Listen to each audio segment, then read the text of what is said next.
This is LBC from Global, leading Britain's conversation with James O'Brien. Morning. It's 3 minutes after 10 and I have got a problem. It is happening. I guess it was perhaps inevitable. From the moment that Nigel Farage turned up in Dover with his Fisher-Price binoculars and started filming people coming in on small boats, people who constitute a tiny, tiny, tiny proportion of our overall immigration figures, and of whom, I think last time I checked, over 70% end up having their asylum applications approved. The narrative has been successfully, just as the narrative of European Union membership was successfully manipulated. The nation was successfully gaslit into believing lots and lots of things that weren't true.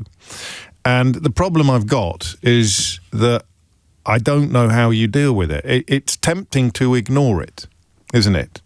It's tempting to ignore the people who scream daily about one tiny aspect of our immigration situation and provide absolutely none of the facts that are necessary to forming an informed, evidence-based opinion. If we've learned anything in the last 10 years, it is what can happen when you have strong and pungent opinions that are not rooted in reality. That is when, I think, the really bad stuff happens. Do you remember? I'm haunted by the thoughts of a caller. Did we clip it up? I'm haunted by the memory of a caller from about, in my mind, it's about 3 months ago.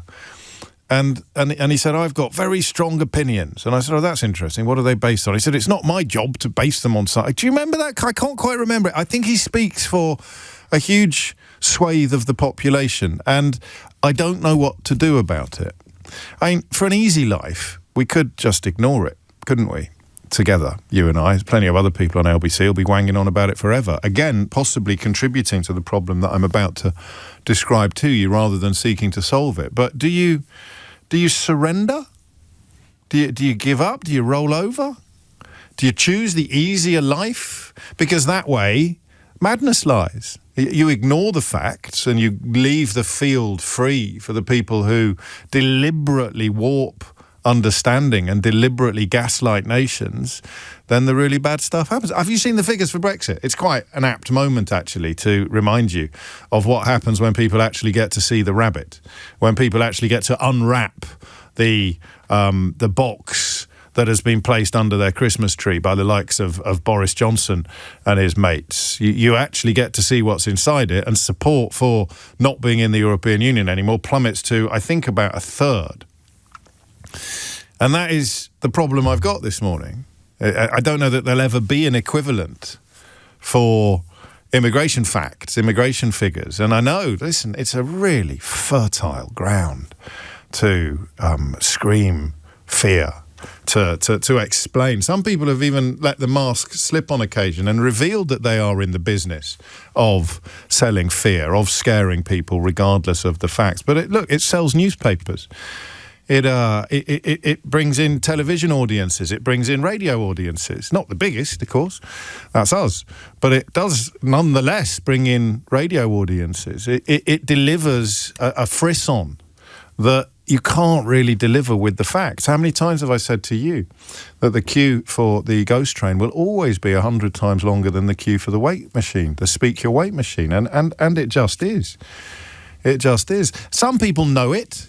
Some people cling to the knowledge that they are peddling lies because it is a very good career. It's very lucrative. Some people are absolutely falling for an incredibly widespread propaganda campaign. And it's not born of racism every time. I mean, there's a heck of a lot of racists up to their neck in this kind of stuff, but it's not born of racism. It's born of clicks and giggles.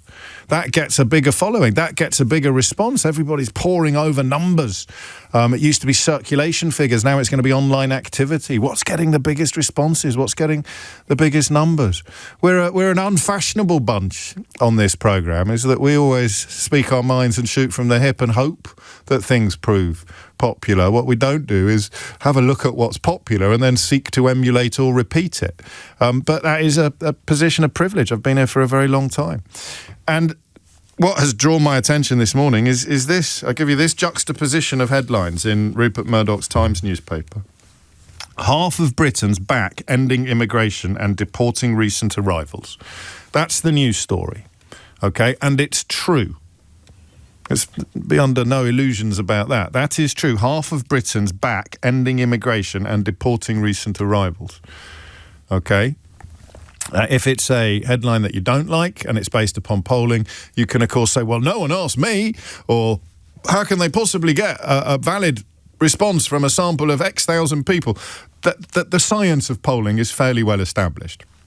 And while it's not infallible, it is largely reliable. It is the best available guide of what the public think about things. And this headline is true. Half of Britons back ending immigration and deporting recent arrivals. But when you read into the research by YouGov, you make some discoveries that are not reflected in the top headline. I don't know if you heard yesterday's show when Sam Friedman, former education panjandrum, explained to us how the newspapers were misleading you about private schools. You have a headline saying 50 private schools have closed since new Labour's VAT rules came in. But as you read down that article, you would have discovered, if you were relying on the facts rather than the frightening headlines, that the number of private schools in this country has risen in total since that VAT rule was brought in by about 35, and that the number of private schools that shut every year before and after Labour's VAT changes was around 50. So you see what I mean about manipulating or misleading or even straight up lying to people. Because this is the headline and it is true. I have to keep coming back to that point.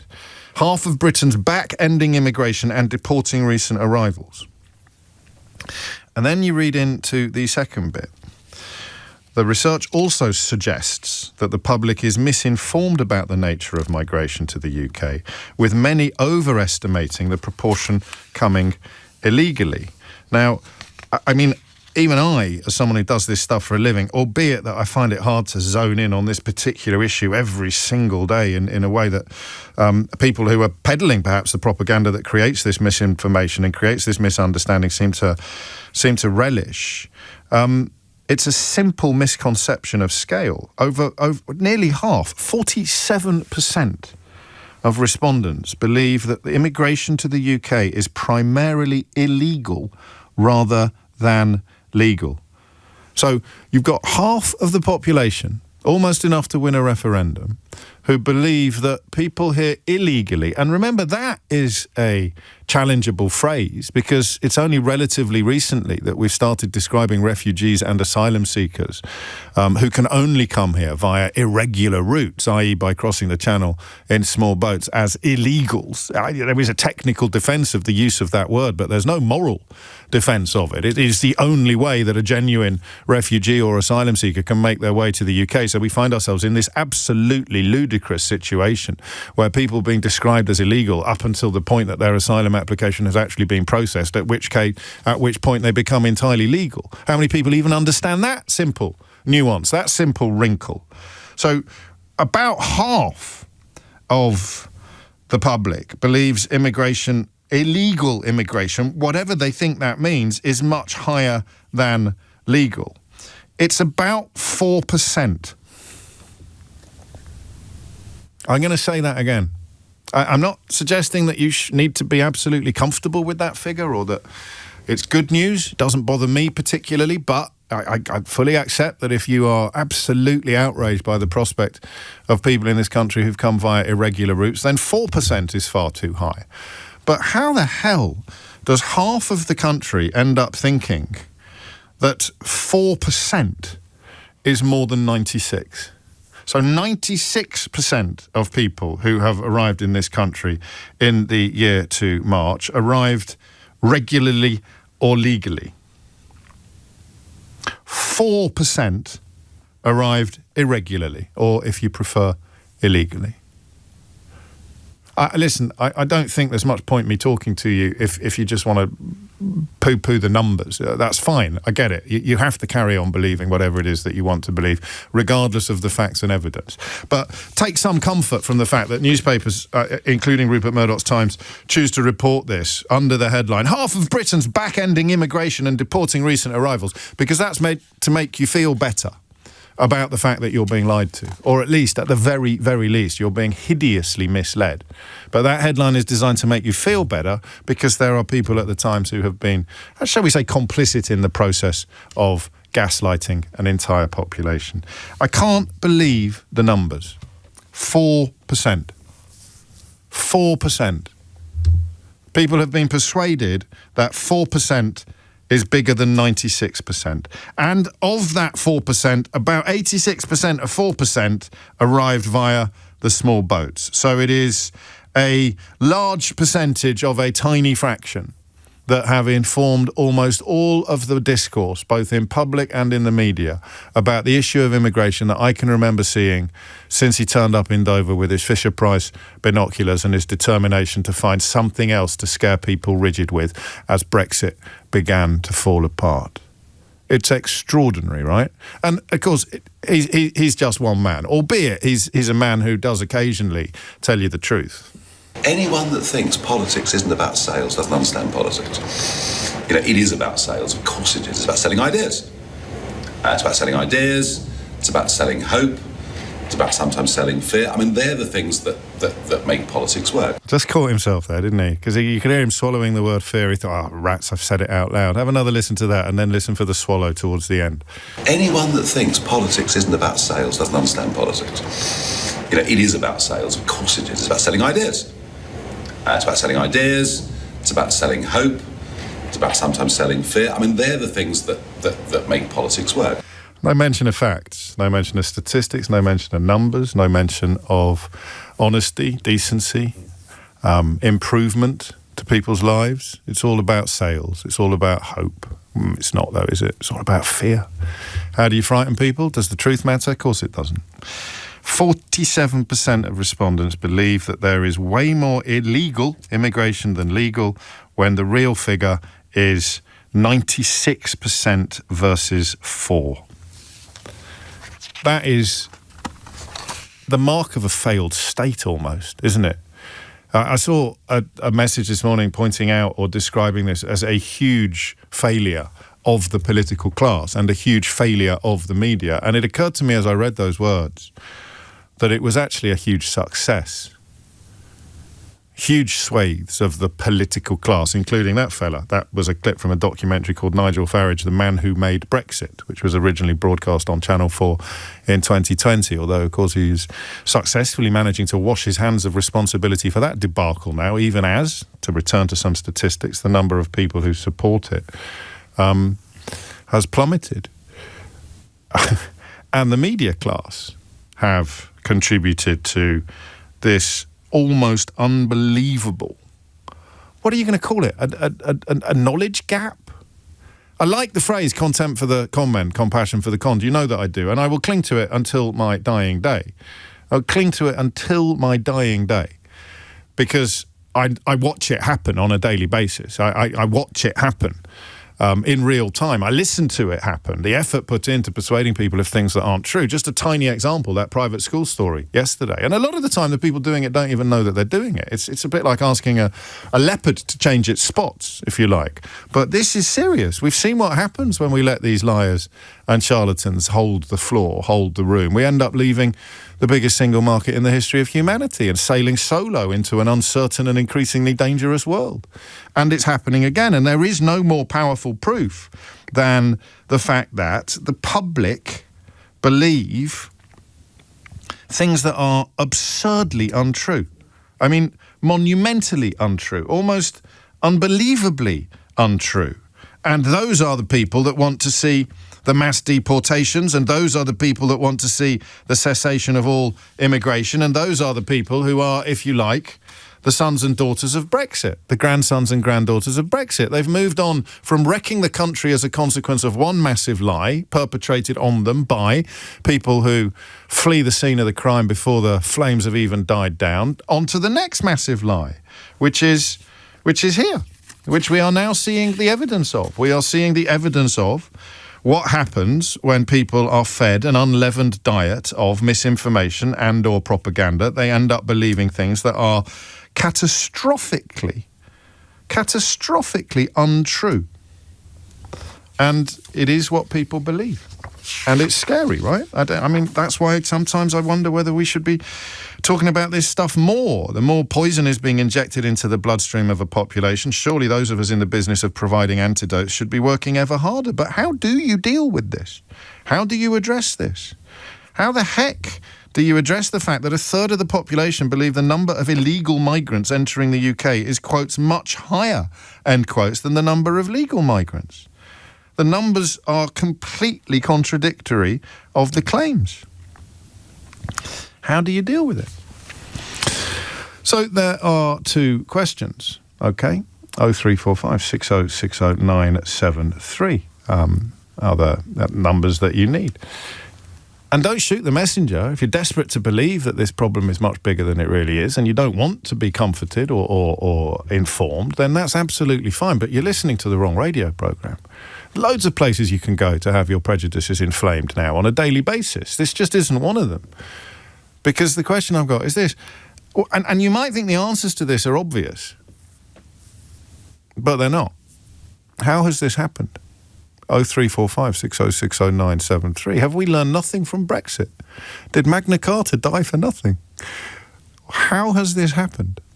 How have we ended up living in a country where people haven't just got things a little bit wrong about immigration? They've got things wrong by a scale that is actually visible from space. They think that there are more people coming irregularly than regularly, when the real ratio is 4% to 96%. How the hell has that happened? 0345 6060 973. That is question number one, and it's crucial, and we have to ask it, even if it means opening up opening up sores, festering sores of hatred and self-promotion from people who probably know that they're lying to people but are too busy counting votes and bank balances to care. They lied about Brexit and now they're lying about this. And then the second question, which I don't think you can answer, but we can try together, right? We can have a swing at it, even if we don't come up with any definitives. What the heck can we, stroke anyone, do about it? Well, how do you even begin to push back against such epic evidence of a gaslit nation? We are a gaslit nation. And the gaslighters are on the march, probably popping up on LBC again next week to take your calls. And what they are peddling is categorically untrue. You've got the law and order stuff. While I'm on the subject of Farage, here is a man who doesn't think that the voters of Essex should be told that their candidate has been banged up for battering a woman, but who thinks he can somehow cast himself as a paragon of law and order. It's hilarious if it was happening in another country. You'd marvel at it. You'd think that they controlled all the media. The people who are simultaneously claiming that they care about law and order while also claiming that the voters of Essex shouldn't be told that the candidate they've put up to stand has been banged up for battering an ex-girlfriend. It is insane. But it all feeds into the question, what on earth can you do about it? So how has this happened? 0345 6060 973. I wonder if you've got the whatever it is you would need to tell me how you think you've ended up believing such absolute nonsense. And how on earth do you push back? 0345 6060 973. And remember, these are the people who've peddled these lies, the people who have gaslit the nation, are the same people who are praying for riots on your streets, not their streets. Don't get me wrong, they're not expecting any violence or difficulty in the corners of the country where they reside, but they're praying for violence on your streets. They're lionising and championing people who have literally called for pogroms while other members of this population were setting fire to hotels full of humans. They are praying, they are begging, they are almost salivating at the prospect of more violence. And they have gaslit this nation. How? 0345 6060 973. James O'Brien on LBC. 4 minutes after 10. Sometimes you can't get the numbers to sing, can you? You've sort of got the wrong words. But you have roughly half of the population believing that there is more irregular migration than regular, when the real figure is 4%.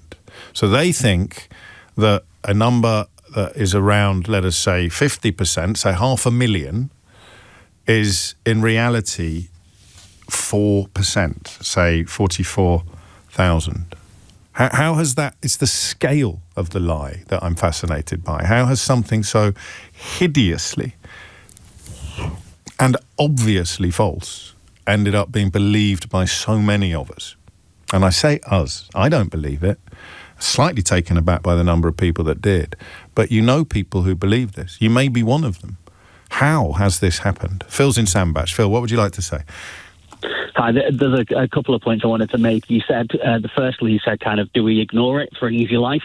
And I don't think there is an easy life. I think there's pain now or there's pain later.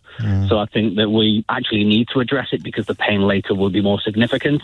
But the state that we're in at the moment hasn't been something that's happened overnight. It's been a 3-decade. It's particularly the last decade. Do you know, I slightly disagree with you. I think that the usual engines of hatred were a little bit idle when the Tories were in power. It's only since Labour have come into power that things have been ramped up enormously. You're always going to have extremist politicians on the fringes begging for clicks and attention, and you're always going to have some elements of the media tickling their toes when they should be holding them to account. But you've seen some of the bigger tanks now move on to the immigration law. And of course, no, you can't interrupt me when I'm interrupting you, Phil. And that is a political. So you've got to look at what the people who own the Telegraph, or the people who own the Times, or the people who are buying up the media in this country, what they want in Downing Street, and then you perhaps get an idea of why the heat has been turned up so much on the immigration question lately. Sorry, carry on, Phil. Yeah, I was saying that you wrote about it in your book, how they broke Britain, and Lawrence Rees, with his Warning from History, wrote about how that kind of ramping up of fear can lead that population into not critically thinking, blaming somebody else for their woes. And I think we've seen that ramp up post-Brexit, and that's why people aren't necessarily seeing the numbers for what they are, but they're reading those sound bites. But I haven't got the answers. I haven't got the answers for this scale of misinformation, for this scale of misunderstanding. People who actually think it's a majority, as in over 50%, when it is 4%. 4%. The misinformation is louder, so therefore the misunderstanding is louder. It's not even misinformation, though.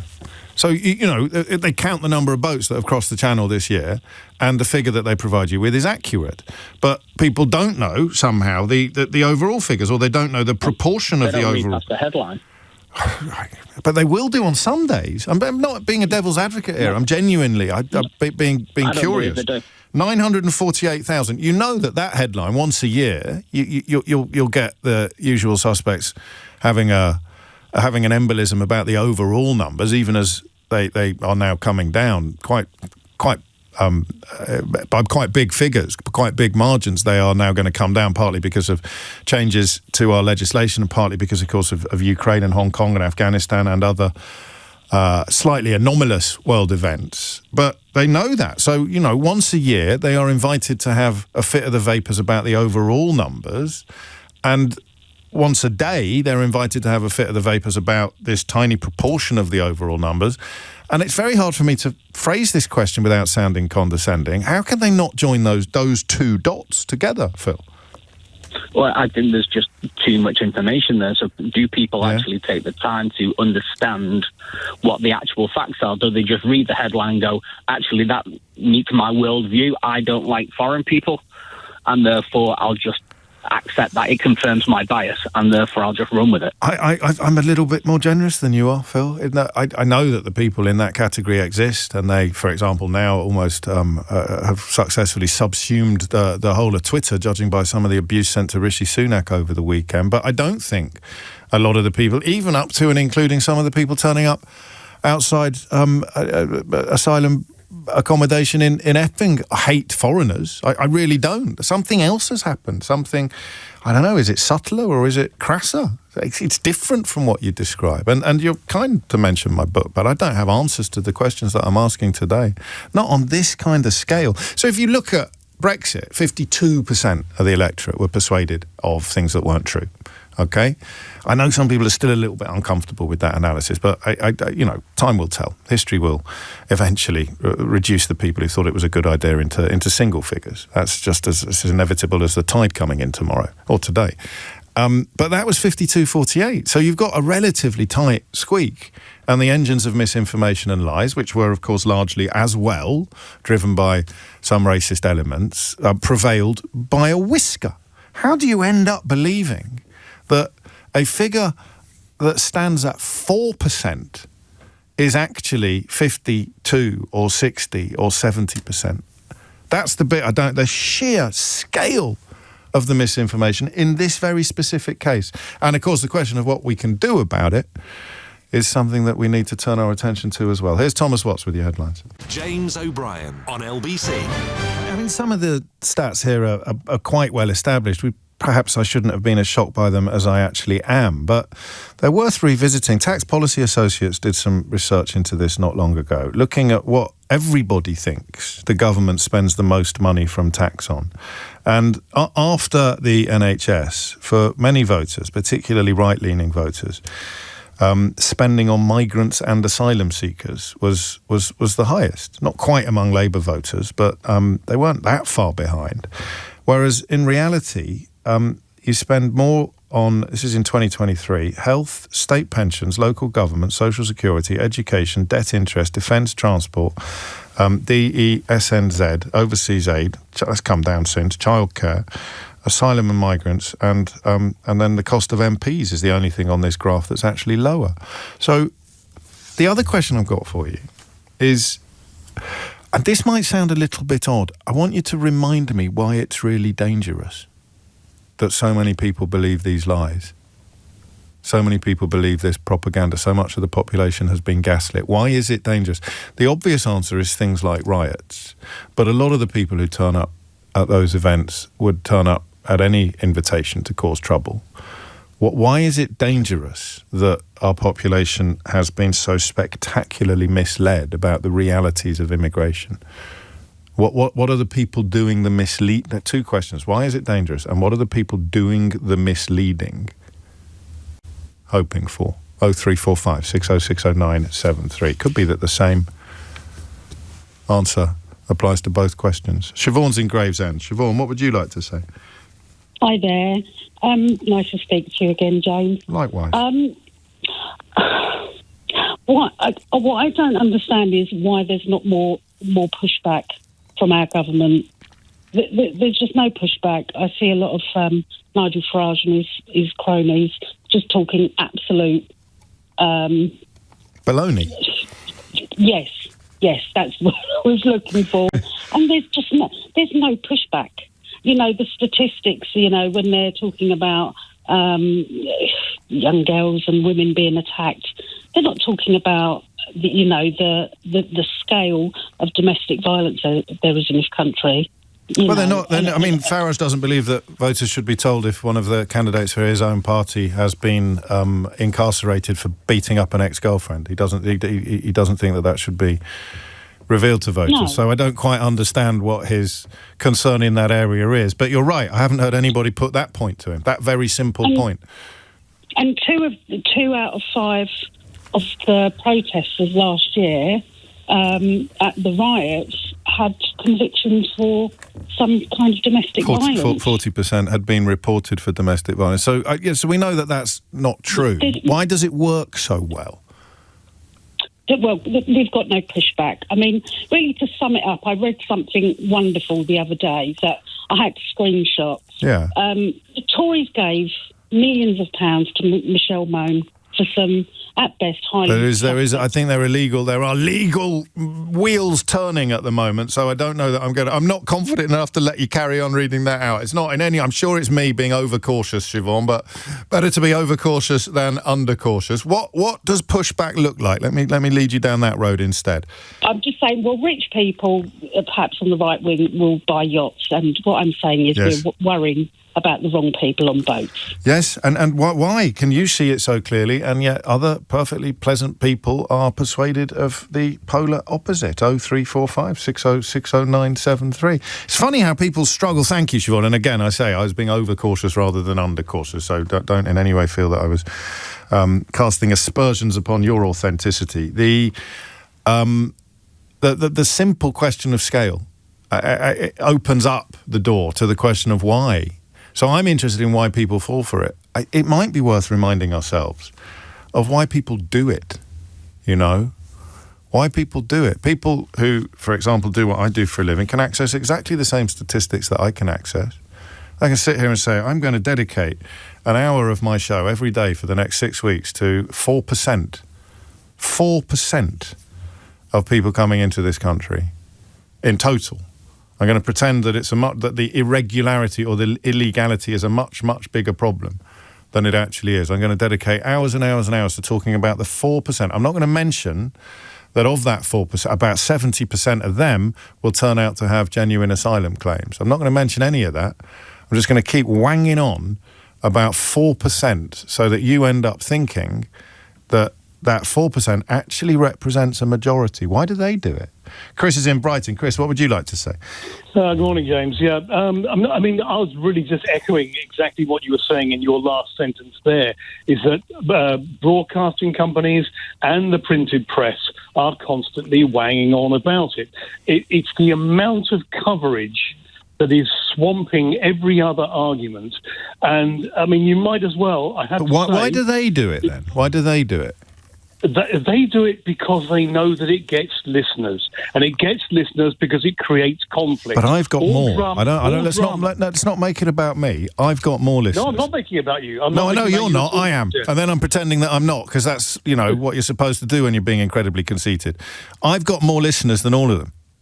Yes, I don't do it. So that argument doesn't quite work, does it? Well, it does when you look at the content of those programs. You might as well call the breakfast presenter the Nigel Ferrari show, because he's on there every week. He's not on every week. He is on a lot, but Well, if he's not on, then the subject of illegal immigration and boats. I mean, the London Boat Company is what really the LBC ought to be called, because. Now you put me in the position I was in yesterday when I'm thinking, I can't talk about it as well. Well, no, you are talking about it. I am today. The subject, and I know that 4% is the correct figure, but other presenters on LBC are constantly pushing the idea or the notion that illegal immigration is the biggest problem in this country. It goes across the board. I listen to a lot of LBC, and at the moment, it's only yourself and Nick Abbott. I'm sure that's not true. But anyway, you make me slightly uncomfortable when you start putting the boot into colleagues. But I'm not going to censor you or stop you, because they're all big enough and experienced enough to address any points that they feel need to be addressed. But it does get very tedious after a while. No one's forcing you to listen any more than anyone's forced to listen to me. But let's talk about, if we can, and I mean, you obviously listen more closely than I do, so that's absolutely fine. I'm not refuting anything that you've said, but I am more interested in what it speaks to. Because, listen, again, I didn't want to make it all about me, but if you were going to be talking about the audience on this radio station, it's at its biggest between 10 and 1 o'clock. So it doesn't quite work. It's as if I am the disproof of your pudding. That's true in the effect that people want to listen to you, but you're only 3 hours during the middle of the morning. The rest of the day... but it's generally the same people. It's generally a figure that goes up and down, so they're hearing it all.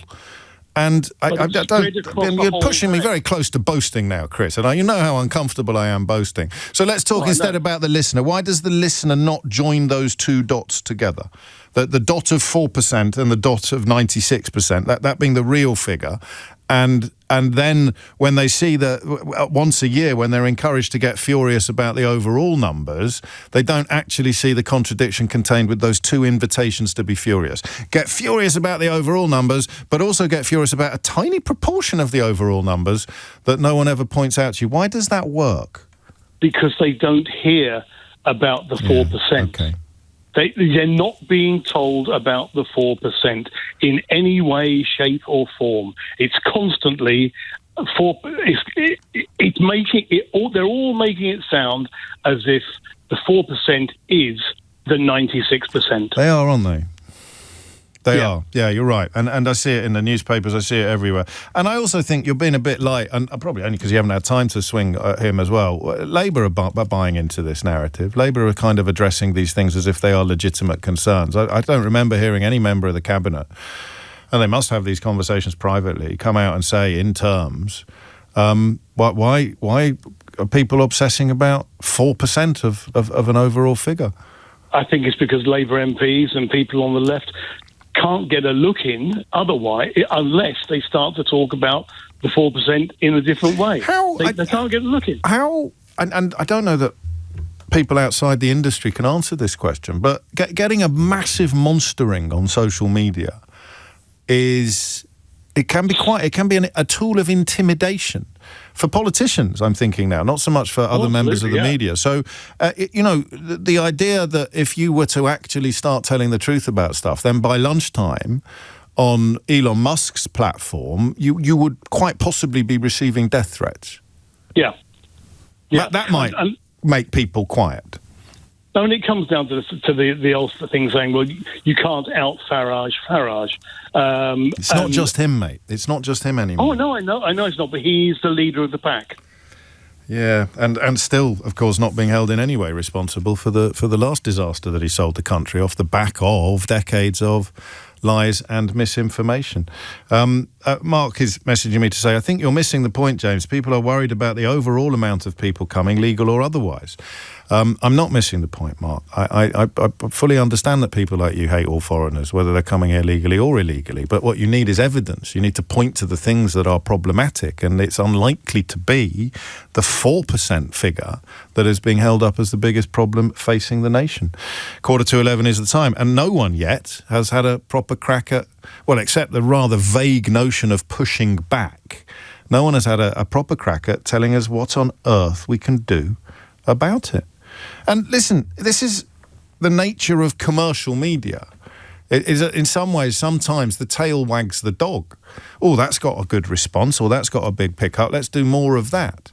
But obviously, if what you're peddling is deceitful and dishonest and potentially dangerous, it becomes almost a moral dilemma, I suppose, rather than a commercial one. That is true of newspapers, true of most broadcast organisations, all of them now, except the BBC. But none of it addresses the question I'm most interested in, which is why it works so well when it is so easily debunked. Here are some numbers. That's why I say 2 catchphrases which could possibly encapsulate this entire debate. The queue for the ghost train is always much longer than the queue for the speak your weight machine, and that's not an opinion, it's counting. James O'Brien on LBC. It is 10:48 and you're listening to James O'Brien on LBC. Nick writes, James, I love you, which obviously is the best way to get your message read out if it's critical, but you don't need to add it if the message isn't particularly critical. I love you, but isn't it obvious how this happened? Compare the imagery of a man getting on a small boat as the waves crash around it, or people stood around a former hotel with a caption about children being raped, and compare that to a carer arriving at Heathrow, getting her visa at the immigration desk, making her way to a rented flat and getting on with her job helping people.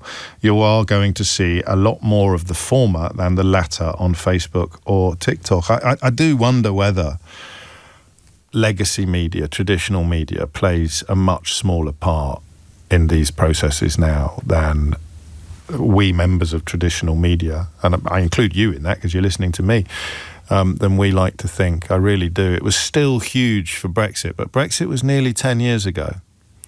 And, that was already a declining industry, particularly newspapers. It was already a declining industry. And I mean, the speed of decline has only accelerated since. I do think perhaps TikTok and Facebook and Elon Musk's platform bear more responsibility than traditional numbers. I remember saying to you, didn't I, last year, I can't believe how many accounts seem to be dedicated to sharing imagery of dark-skinned people committing crimes. It's almost as if they're trying to create a world in which people don't think there's any threat posed by, the likes of MPs who've been locked up for battering their ex-girlfriends. There's no threat posed by white people. There's no threat posed... it is really weird. And part, perhaps, of the process that we're describing.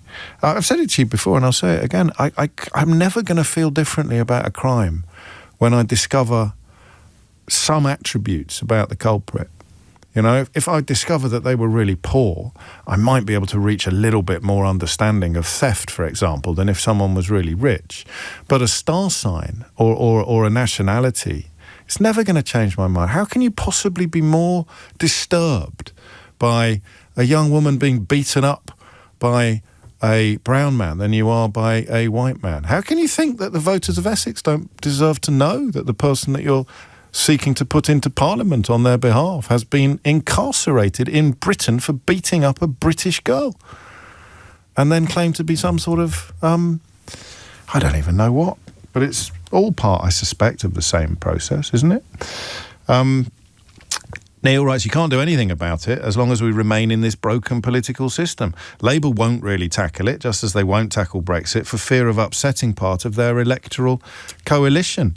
I think there's something in that, actually, but I guess it's the point at which pragmatism kills principle instead of pragmatism reaches a compromise with principle. And this from Bren is really sad.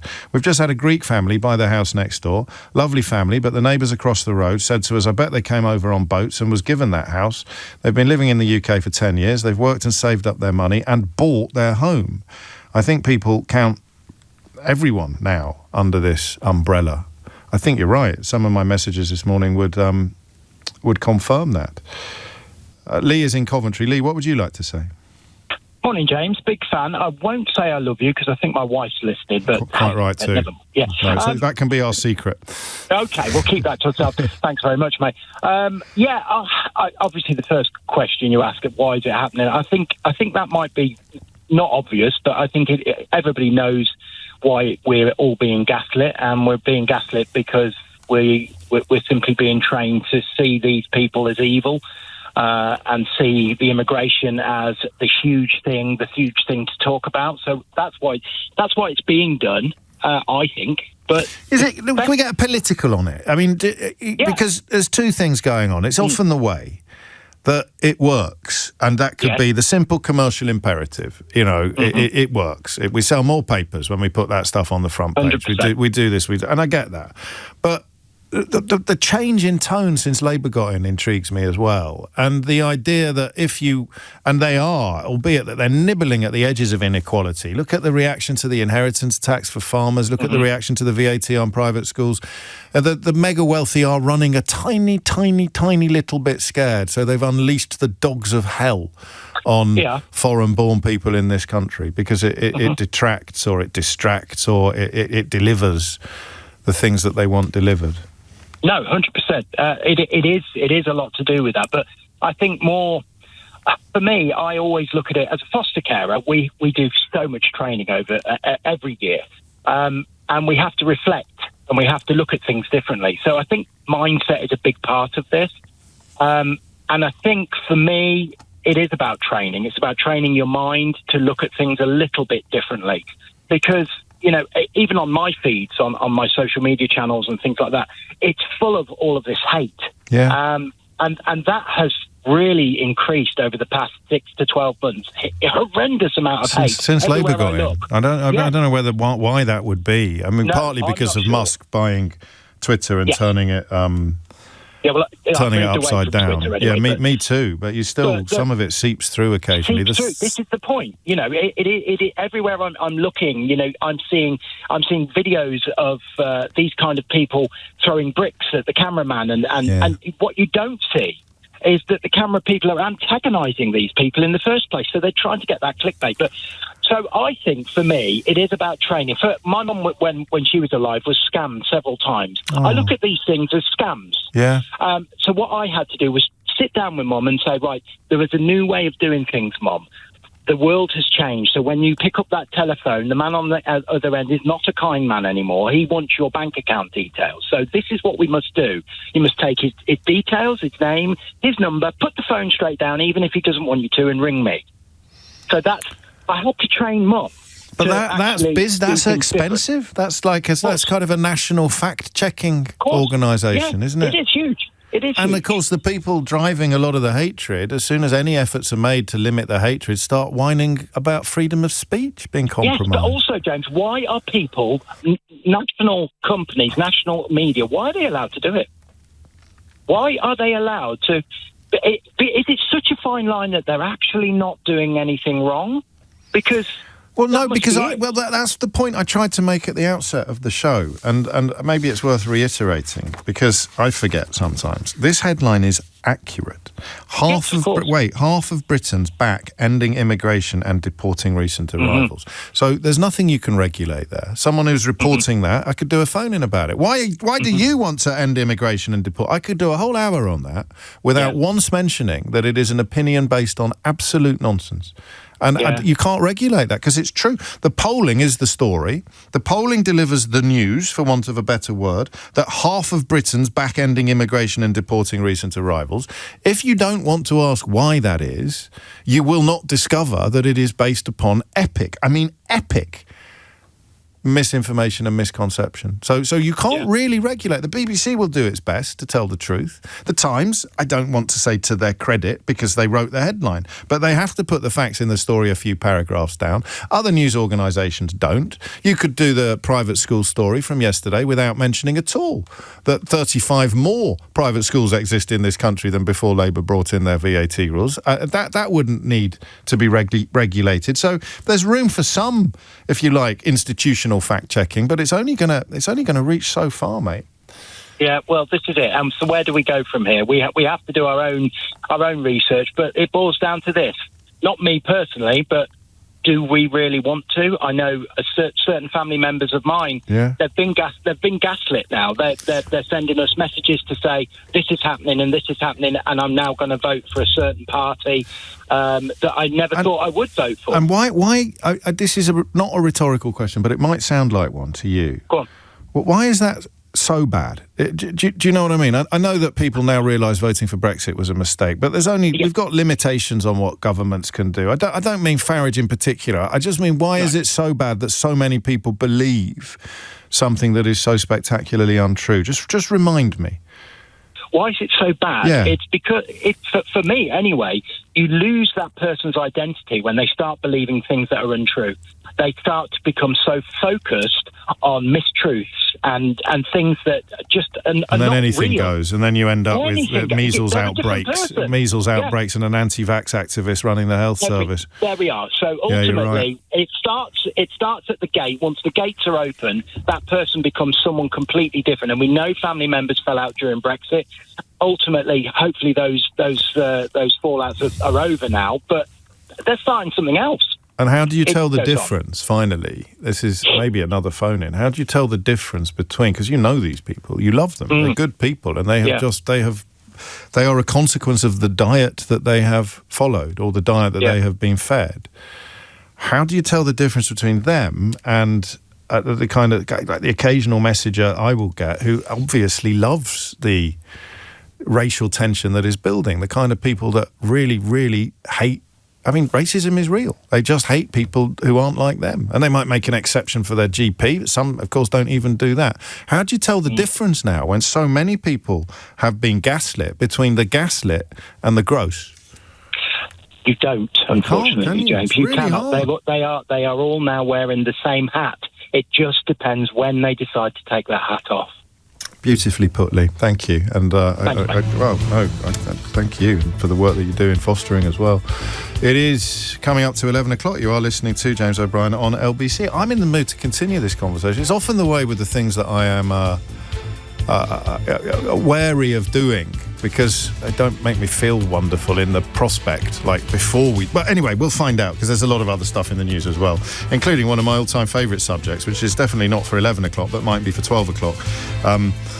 Allotments.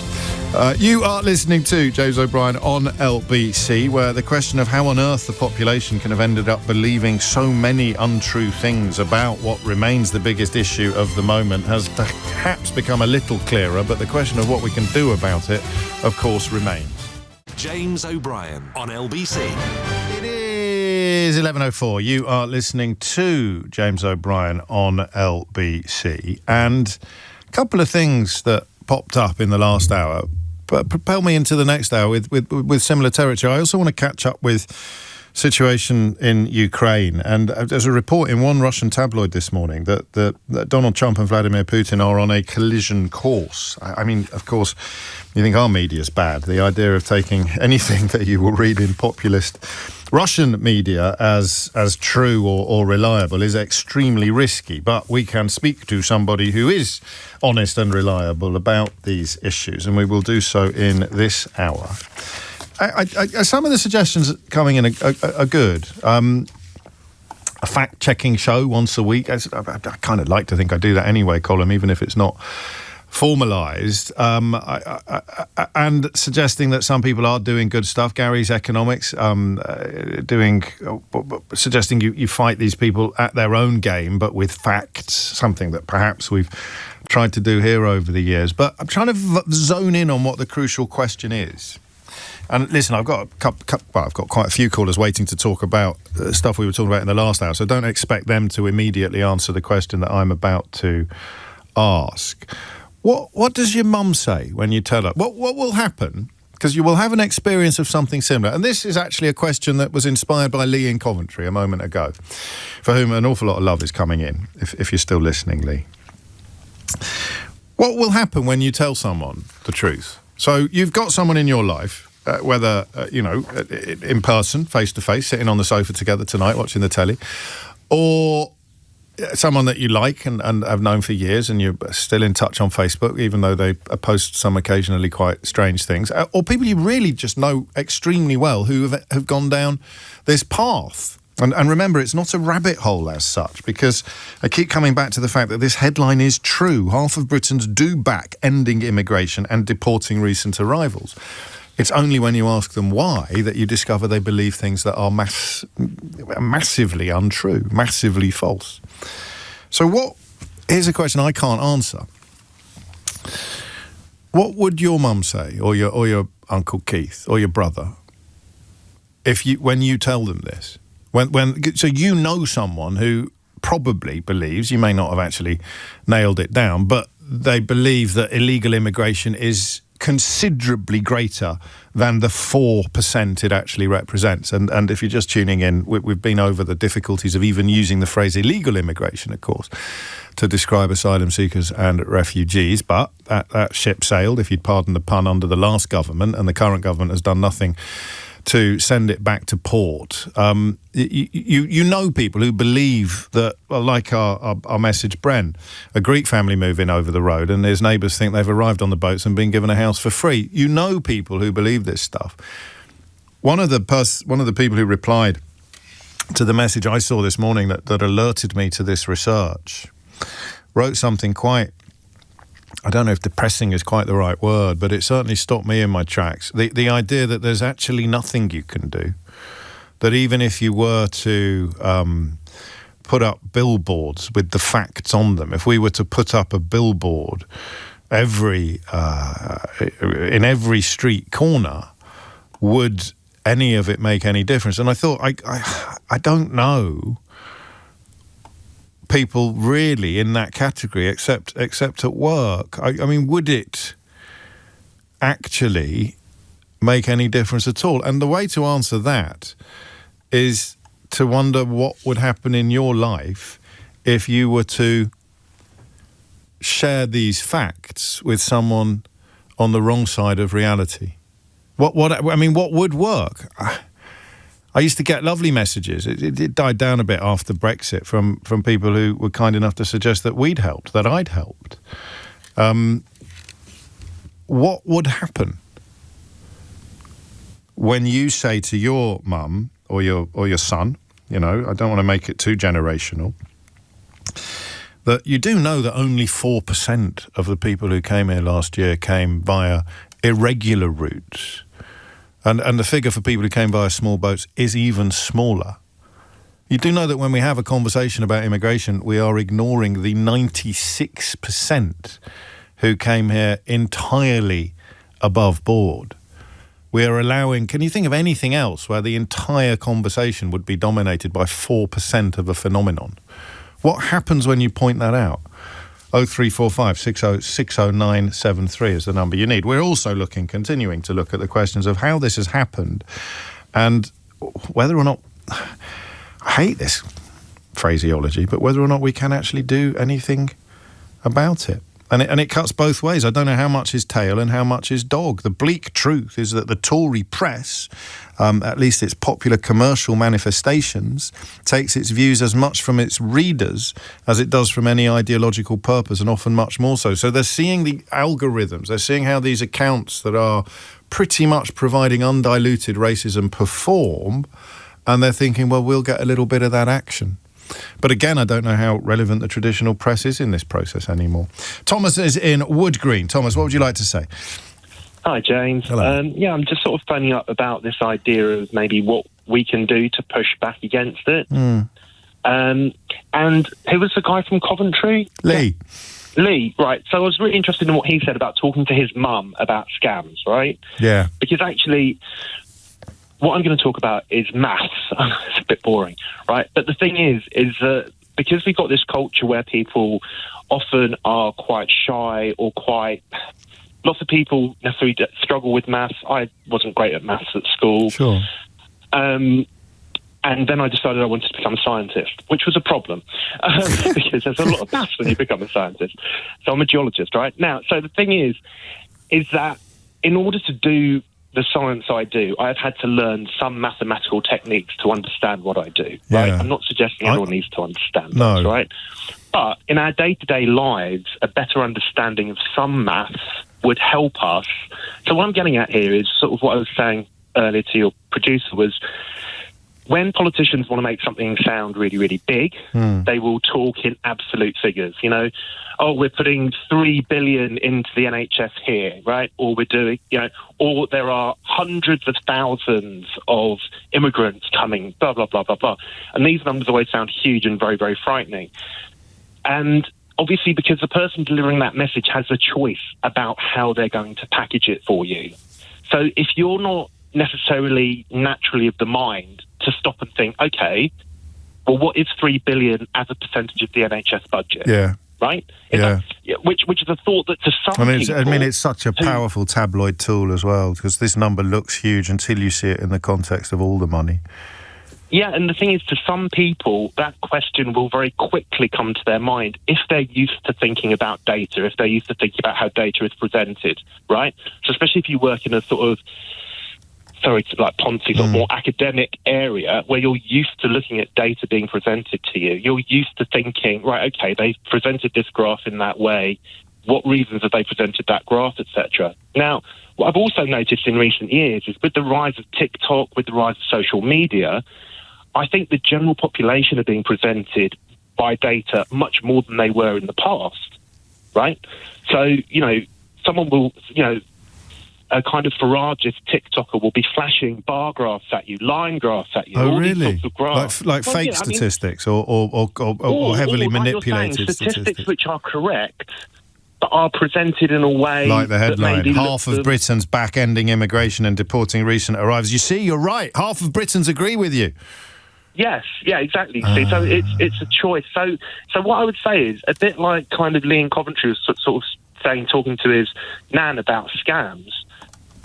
Definitely, maybe if you're parents or if you've got young people in your lives and they're coming home and they're doing that well-worn British tradition of, oh, I'm doing maths at school, I hate maths, I hate my maths teacher, right? I was there, right? It might be that thing of rather than going, God, yeah, I hated maths too, it's rubbish. You'll never need to know about statistics. Why do you need to learn about percentages? You're going to get a job where you're never going to need to know about this again. Don't worry about it. Maybe it is a question of just, as a population, of having more of an awareness of I would just say basically, definitely the interaction between absolute numbers. I think you're more optimistic than I am. And that's why, oddly, before you came on, I was already asking the question of how people would, how the person in your life, in Lee's case, his mum, if she was still with us, how they would respond to the statistics. Because you've got great faith in the power of numbers, which is kind of at odds with the human experience over the centuries, Thomas, because it's the power of propaganda that trumps what was it they said? That the truth, the lie is halfway around the world before the truth has got its trousers on, but your team trousers all day long. Yeah, yeah, definitely. And of course the other problem is like I'm saying, because we're also being bombarded with this stuff, it's probably quite a big... I mean, I certainly don't fact-check every value that I hear, but I tend to be a little bit sceptical when I hear a value, and I think, all right, okay, that's that value, especially when I hear governments announcing budgets. Governments announcing budgets always say numbers of pounds, pretty much. They always do, because it always sounds like a huge value. Yeah, of course. And then you're like, oh, right, okay, and then you think, well, like the NHS is like, I don't know how much it is a year, but, Just don't ever mention pensions. I don't mean anything particularly by that, but that number will dwarf absolutely everything else, and yet there is a sense that people are being somehow robbed by the areas of relatively tiny expenditure. Thank you. I like that. I like your... I sound like an old, grizzled old... crony, fogey, but I'm refreshed by your optimism. If I keep hitting the facts, I used to believe this, and deep down I still do. There is truth and there is untruth. If you can hold on to the truth, even if you are the only one, you will not go mad, wrote George Orwell. Almost. I always misremember it slightly. You will not go mad. And perhaps a reminder of why it would be so bad. So at one extreme, I never thought I'd say this, but at one extreme, you've got a fairly obvious thirst now in some corners of politics and media for more violence. It is pretty clear that some people are yearning for more violence. I wouldn't want to, for a minute, believe that they actually want the next round of violence to be more, quote, successful than the last round when it comes to setting fire to accommodations in which, thankfully, nobody was actually burned to death in their bedroom. But they definitely want more violence. So that's one answer to the question of why is it so important to challenge this nonsense, even as it dominates news coverage and discussion programs at a level that is... Well, at a level that makes it tempting to be the exception to the rule. It's such a dominance now. Everywhere you go, it's so dominant now. This narrative about 4% of a constituency of people. And if you're not going to swim away in the opposite direction, what are you going to do about it? But why is it important to do something? How dangerous is this phenomenon? For all of us, of course, not just for the people likely to be burned in their beds, but for all of us. Even if you really want to stretch the boundaries of your empathy and generosity of spirit, even people who get caught up in the hatred and the madness and end up doing things that they almost immediately regret, but will be quite rightly compelled to feel the full force of the law for the things that they've actually done, like encouraging people, inciting pogroms, encouraging people to set fire to accommodations full of people, even as rampaging mobs are going up and down our streets. 11:17 is the time. 0345 6060 973 is the number you need. James O'Brien on LBC. 19 minutes after 11 is the time you're listening to James O'Brien on LBC. Your caller is correct, says Catherine. People collect headlines. They don't have time to think critically. Well, they do. We all do. But we all increasingly work in small blocks of attention. Think of it as a tick-tock mind. And Mark points out that using the boats as the face of immigration, even if it does only represent 4%, it's lower than 4% actually. That's the total number of people coming here irregularly. But the boat's about 86% of the 4% to get bogged down in the numbers. It gives the opportunity to talk about invasion and other similar terms. You're right, it does. I mean, that is a word that has absolutely no place in this conversation or discussion and would once have been the confine of an obvious and explicit racist. But now you will hear it in the strangest and least expected of places. There was just talking about things that make their way from Twitter into the civilized world now. Somebody put up a picture on there not long ago claiming that it was an illegal Deliveroo worker literally getting a full police escort. This is interesting in the sense that it just stops people from thinking straight. So someone puts up a picture saying an illegal Deliveroo worker is literally getting a full police escort, and there is a picture of a Deliveroo worker outside a hotel in the middle of a protest. I don't know what I would have thought when I saw that, but it wouldn't have crossed my mind that somebody is an illegal... How would you know that this worker was illegal? And why on earth would you think that the police would give an escort to an illegal Deliveroo worker? And there's just so much there that is obviously absurd that you wonder how on earth anybody could ever take it seriously. Step forward Nick Timothy MP, former advisor to Theresa May, of course, and stalwart of the Daily Telegraph comment pages. He writes, this sums it all up. The Home Office pretends to get tough with companies that depend entirely on illegal immigration, but doesn't. The police, do they even know the law? Facilitate illegal working? Is the state working for us or the people leeching offers? The people leeching offers. So it's a photograph that I would have thought anybody vaguely intelligent would have realised was not describing what the person who posted it claimed it was describing. And the police had to come out and clarify that that was not the case at all. And that's a sitting MP in the Conservative Party, someone who used to work for Theresa May. He's deleted it since but not apologised. The idea and the reality was the bloke was delivering food to the hotel, but they couldn't get through because the protesters were outside. They had to literally protect him from the people protesting. But in Nick Timothy's world, he's leeching, and there's no evidence at all, the police say, that he is in any way an illegal worker. Look, illegal workers exist, but if you see one person doing one job and think everybody must be illegal, you're part of the problem that sees one person coming here via one route and thinks everybody must be coming here dishonestly or coming here illegally. It's a state of absolute madness to the point where I wonder what on earth you can do about it. Donna is in Glasgow. Donna, what would you like to say?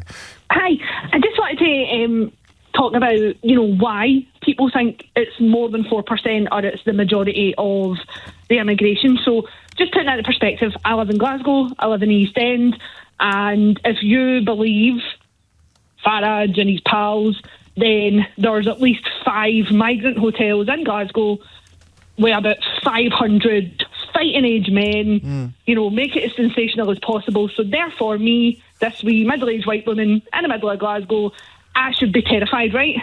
Of course, I should be walking out of Glasgow or walking out my house and being surrounded by these men. Not as terrified as you should be in the West End of London, I read this week. Apparently the West End of London, where I work every single day. Jewellery. It's the killing fields, yes. Apparently. But anyway. So if I'm just... And again, I'm very working class, as much as I live a lot better of life now and I earn more money. But at the same time, as a normal person, if I go on Twitter, that's all I see. So therefore, I'm told on Twitter that that's the same in every town, in every city, and everywhere. So if I go outside as a normal working class person, that's what I see. So on the telly or on Twitter, on YouTube, on everything, pushed by these right-wing, you call them what you want, whether they're right-wing, they're fascist, whatever, they're pushing this narrative that my town is overrun.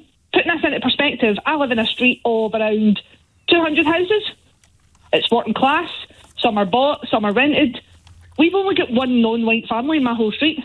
So where are they? Then you find a building that is housing asylum seekers, and it's proof that all the buildings are housing the asylum. That's the point, isn't it? You find one... What I can see. Yeah. In fact, there's a good example of this. A caller was telling us about it last week up in Runcorn and Helsby, where the Reform MP, Sarah Pochin, named a street, claimed it had been blighted by violence and antisocial behaviour. Actually made the mistake, of course, of naming the street, because then all the people that lived on it, Donna, could do what you do and say they don't recognise her description at all. But so the more specific you are... This is what Farage is very good at. Never specific enough to be challenged. Or you said, well, no, actually, there is a hotel full of asylum seekers. I should know because I turned up with a film crew, but I absolutely wouldn't encourage anybody else to turn up there and be violent. Exactly, and that's the problem. So you've got all this, and if I'm just somebody who is obsessed with just Twitter and I don't have many, I'm lucky because my TikTok algorithm is really good and it's very anti-racism and stuff. But my ex, that I'm hardly ever on, that's all it's there. So if I'd gone that, everything I see, your question that you asked just before I came on was literally, what the people who believe this, what do they say when you tell them? Yeah. That's their answer. Well, look at all the videos. It's true, of course. Well, I don't walk about videoing my street and saying, "Oh, look, there's no brown people." Yeah, here's That's my not social normal. media showing me that, and that's why, of course, that's why they want the ethnicity of a criminal to be released, or not even of a criminal, of course. So the man that doesn't think that the voters of Essex should be told that their candidate has actually been incarcerated for battering a British woman also thinks that we should be told the ethnicity of all people accused of all violent crimes, because that way you can add to the idea that it's actually an indicator of criminality. So the mad kind of solution to this Go on. is do it for everybody. Yeah, of so course. every police report, a white Christian man has beat up a white Christian woman, or a white Christian man has done this, because that is the only way you're going to understand the ridiculousness of it. But I think the horse is bolted. But then we come back to I don't know whether it's the chicken or the egg. It wouldn't get reported. No, exactly. It wouldn't get reported in the same way. It's If you go on the likes of YouTube and stuff, or anywhere, right, and my family think I'm crazy because I like to know what as I call it, the enemy are saying. So I watch these podcasts with the same people and the same narrative, and it's like they're working for a script. But see, likewise, James, I struggle to find any voices other than the likes of maybe yourself. There's a guy on X called The Bear who's really good at debunking all this nonsense. Yeah. You've got other kind of people like Gadget and other people who debunk all the. So it is because I'm not as familiar with it all as you are. It is an absolute ocean with a couple of tiny islands. It makes you understand why some people are so keen to close down those tiny islands, of course. But that is it. And does that give you any sympathy for the people that we're talking about? No, because you're an adult. It's you question everything but that. The government are spying on me, or, the government are telling me I need to pay more taxes. Why am I paying more taxes? Then this idiot on X is telling me that there's 5,000 migrants rampaging my streets and raping all the children, but I believe them without a question. It baffles me. I don't know I don't know. Now I'm worried that the stirrings of the contempt for the com and compassion for the com position is unhelpful. I think should we all be more Donna? We should all be more like Donna. You're adults. You should be able to see through it. The problem is telling the difference between the people who don't want to see through it, the people who might know that it's true, and the people that it's not true but quite like what it's doing. And that makes you wonder, why are they doing it? So just to make Donna's point, are you aware of the 12 men charged last week in connection with child sex offences, all aged between 20 and 30, and all accused of offences involving a female victim aged between 11 and 14. Offences alleged or reported to have taken place in locations including Warwickshire, Yorkshire, Newcastle upon Tyne and Darlington between 2018 and 2021. Are you aware of that? It was at London. It was at Leamington. They will appear at Leamington Magistrates Court on the 29th of August.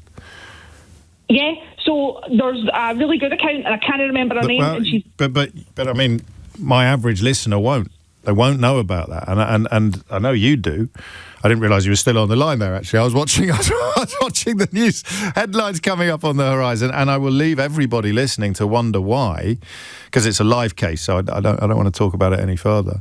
To wonder why that story hasn't had greater coverage. I mean, you'd have imagined, wouldn't you think that 12 men, all aged between 20 and 30, accused of various child sex offences against a female victim aged between 11 and 14 years old, up and down the country, I don't know. Can you think why that story hasn't received the kind of coverage that you might otherwise expect from people who, for example, think that the ethnicity of all men accused of such crimes should be immediately released to the public? It's coming up to 11:30. Thomas Watts has your headlines. James O'Brien on LBC.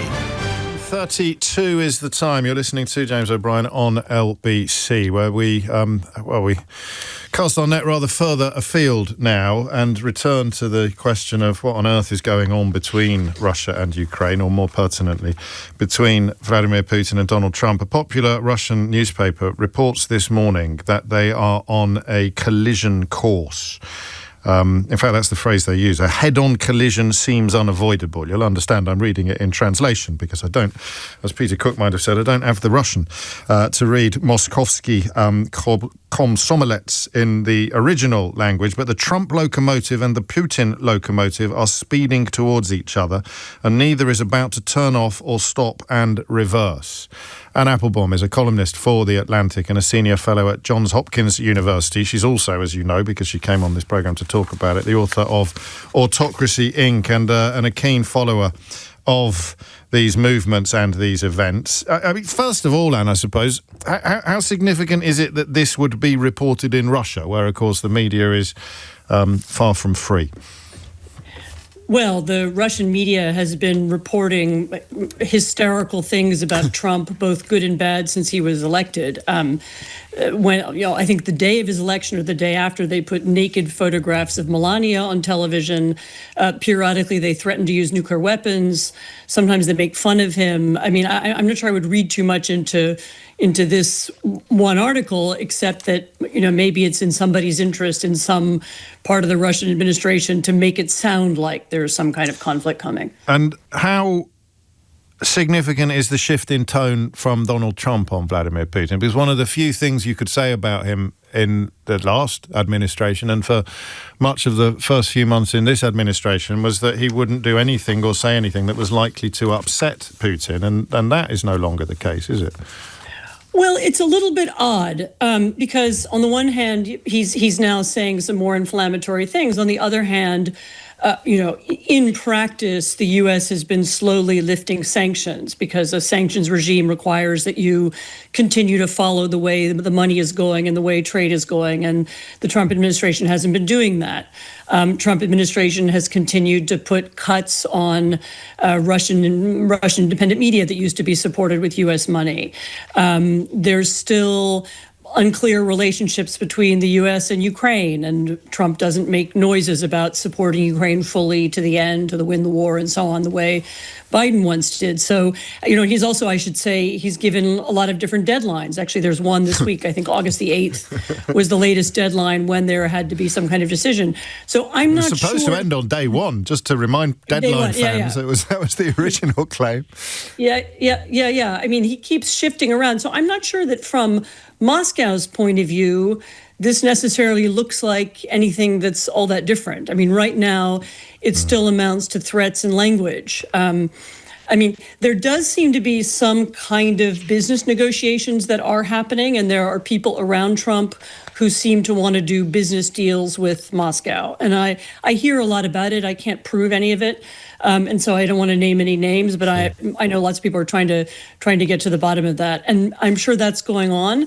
I think it may be that Trump has finally worked out that Putin isn't his friend or doesn't feel the same way about him that he feels about the Russian president, and maybe is beginning to understand that he looks pretty stupid, having made all these promises and promised to end the war so many times. And maybe that's a good thing.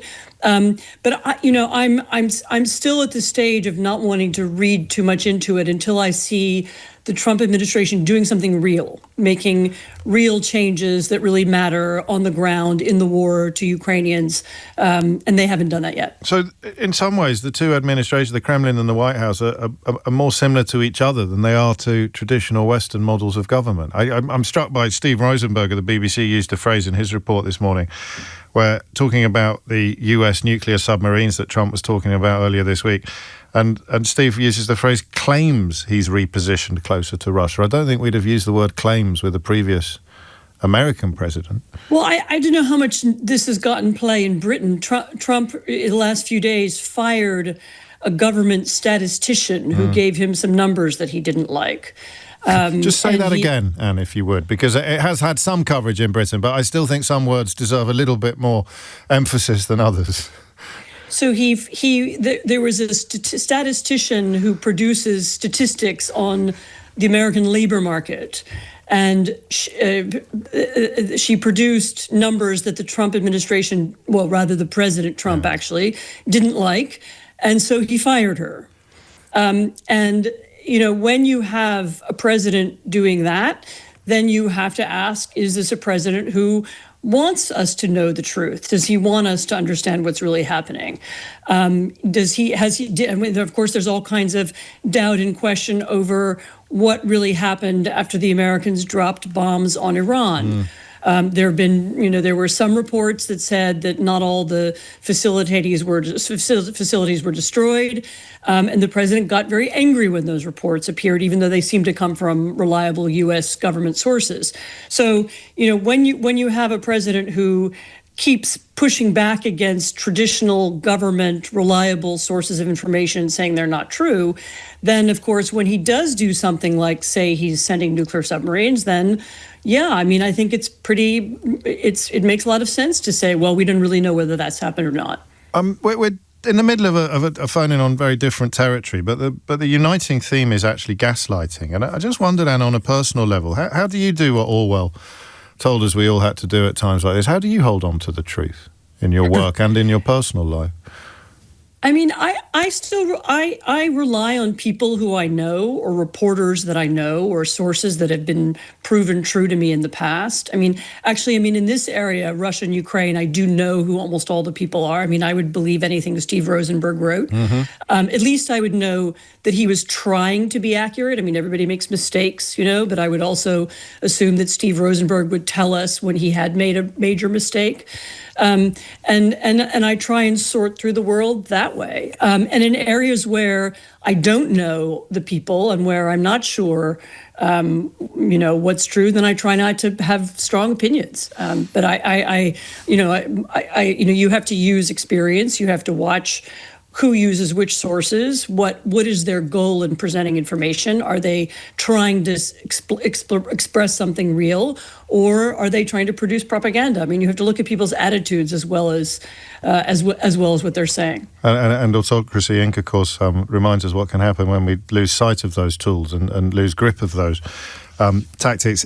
Finally, then, and off the back of what you've just said, what is the sort of current state of play with regards to a possible peace between Russia and America, between Russia and Ukraine? Because Steve Witkoff, Trump's special envoy, is due in Moscow this week. Is there any cause for any optimism at all? So far, the president of Russia has never said that he wanted to end the war. He has never said that he wants a ceasefire, and he has never walked back from his original goal, which is the destruction of Ukraine and of Ukrainian independence and the absorption of Ukraine into some kind of Russian empire or sphere of influence. So he hasn't done that yet. When he eventually someday does, or his successor does, when they finally are able to admit that the war was a mistake and that Ukraine is allowed to be an independent country, that's when we'll know that the war could be over or could be heading in that direction. And I do believe that will happen. I just don't know whether it's going to happen this summer or at some later date. It's not a war that Russia can fight indefinitely. They don't have an indefinite number of young men who are willing to die in order to make a little bit of extra money, and they don't have an infinite amount of resources. So it will happen. It would have happened faster if we'd had a U.S. administration that was willing to put much more pressure on Russia, and it would happen faster if Europe and Britain and the rest of the democratic world were also more united and were able to help Ukraine with greater speed. But, so far, all I can say is that we don't have any indication that Putin's ready to end the war. And Applebaum, thank you very much indeed. You're very much on my list of people that we can trust and who we should listen closely to on these matters. Columnist for The Atlantic and a senior fellow at Johns Hopkins University, author as well of University Inc. It's coming up, Autocracy Inc. even. It's coming up to 11:43. You're listening to James O'Brien on LBC, where we continue the conversation about what happens when the lies prevail. It's a bit of a uniting theme with the conversation about Donald Trump and Vladimir Putin, but of a rather different flavour. I just thought I'd read you the full statement from the Metropolitan Police about that ludicrous moment on Twitter when a Conservative MP, a sitting Conservative MP and regular contributor to the Daily Telegraph, I think he even got knighted by Theresa May, he shared a ludicrous claim that an illegal Deliveroo worker was receiving a full police escort. This person, the Metropolitan Police said, was delivering to the hotel. They were not being accommodated there. There is no evidence to suggest they were working illegally. They were surrounded and intimidated by those gathered outside, and officers intervened to make sure they got away safely. So not only is that a picture of modern Britain, it is also a picture that will be completely distorted and disseminated by a sitting member of Parliament, a senior member of the Conservative Party, who subsequently deleted his message and acknowledged the police's explanation, but offered nothing by way of apology. Extraordinary. You make a mistake, you should always apologise. 11:44 is the time. Brian is in Milton Keynes. Brian, back to the conversation in hand. How do we deal with the people that believe the kind of stuff that Nick Timothy mistakenly posted on social media earlier this week? Morning, James. Hello, my analogy, if I was to explain it, say, to my dear old mum, would be we live in a street called Europe. In our house, the UK, our mortgage is 100%. Our next door neighbour, Germany, their mortgage is 60%. Within our house, think of it as a Noah's Ark, if you like, and we have one of each profession in the house. But our cleaners are actually paying more tax than the billionaires that live in our house. The roof's leaking. In percentage terms, I'm not sure this analogy is entire. I mean, and I'm a big fan of analogies, as you know, but you've lost me, mate. I don't know, maybe your mum is a bear of bigger brain than I am. I mean, in terms of how do you present these statistics? You don't need an analogy. Here is someone who believes that the massive majority of people coming into this country from overseas are coming here irregularly or illegally. The real figure is 4%. What happens when you give them that figure? No, sorry, James. The last bit I was going to say was that we actually need the immigrants. We need that. We need that to get. Well, I know that, and you know that, but these people think they're all wrong-uns. How do you give them the pill? How do we administer this antidote, Brian? Just give them the facts. Just give them the facts and say, I'm a retired bricklayer. I can get the facts. It is a struggle sometimes.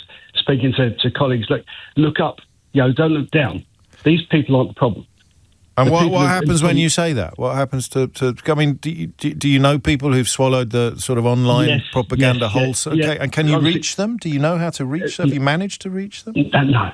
If I'm honest, dear friends, we have some lively discussions, but it's a bit of a no-no. So we just agree to disagree, James. Yeah. Well, there you go. I mean, all the analogies in the world aren't going to break through an agreement to disagree, are they? It's a really tricky one.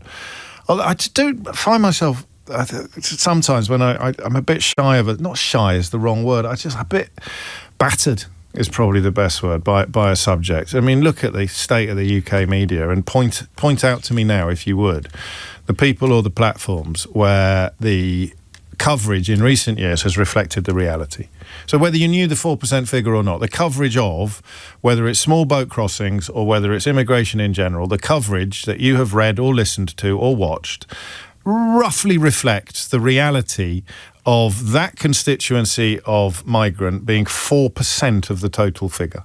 Just point me out the person. So you've got Zoe Gardner, who's wonderful, but she only gets to be a guest on other people's programmes, as far as I'm aware. But point me to the columnists, point me to the editors, point me to the presenters, who, if you listen to them or read them or watched them on a regular basis, you would actually find yourself unsurprised by these figures. You'd go, yeah, that sounds about right. That's about the level of coverage I would expect for something that is a 4% proportion of a bigger phenomenon. And then you'll understand why I sometimes feel a bit battered, all right? Why I sometimes feel, well, what is the point? Well, it doesn't matter how big your audience is. You're still just a tiny speck on the bigger canvas. But then we do a conversation, we have a phone in like the one we've done today, and I come away sometimes think it's not over yet, there's another 10 minutes. I come away think, actually no, it's always the same truth. Anne was brilliant, wasn't she? Admittedly talking about Trump and Russia, but still addressing the question of how you keep the faith, how you hold on to facts. And the first answer to that question is always going to be trusted sources. always going to be the sources that are most trustable, and track records deliver trust. So who would you trust today? The people that told you Brexit was going to be brilliant, or the people that didn't? The people who told you that Vladimir Putin was the politician they admired most in the world, or the people that didn't? The people that claimed that it was somehow the fault of us and our closest allies when Putin decided to invade Crimea, or not? Person who considers Liz Truss's budget to be the finest in living memory. Just look for trusted sources. Maybe that's the thing you need to keep hitting. Trusted sources and track records. Track records and trusted sources. That's a timely reminder of their timeless importance. James O'Brien on LBC.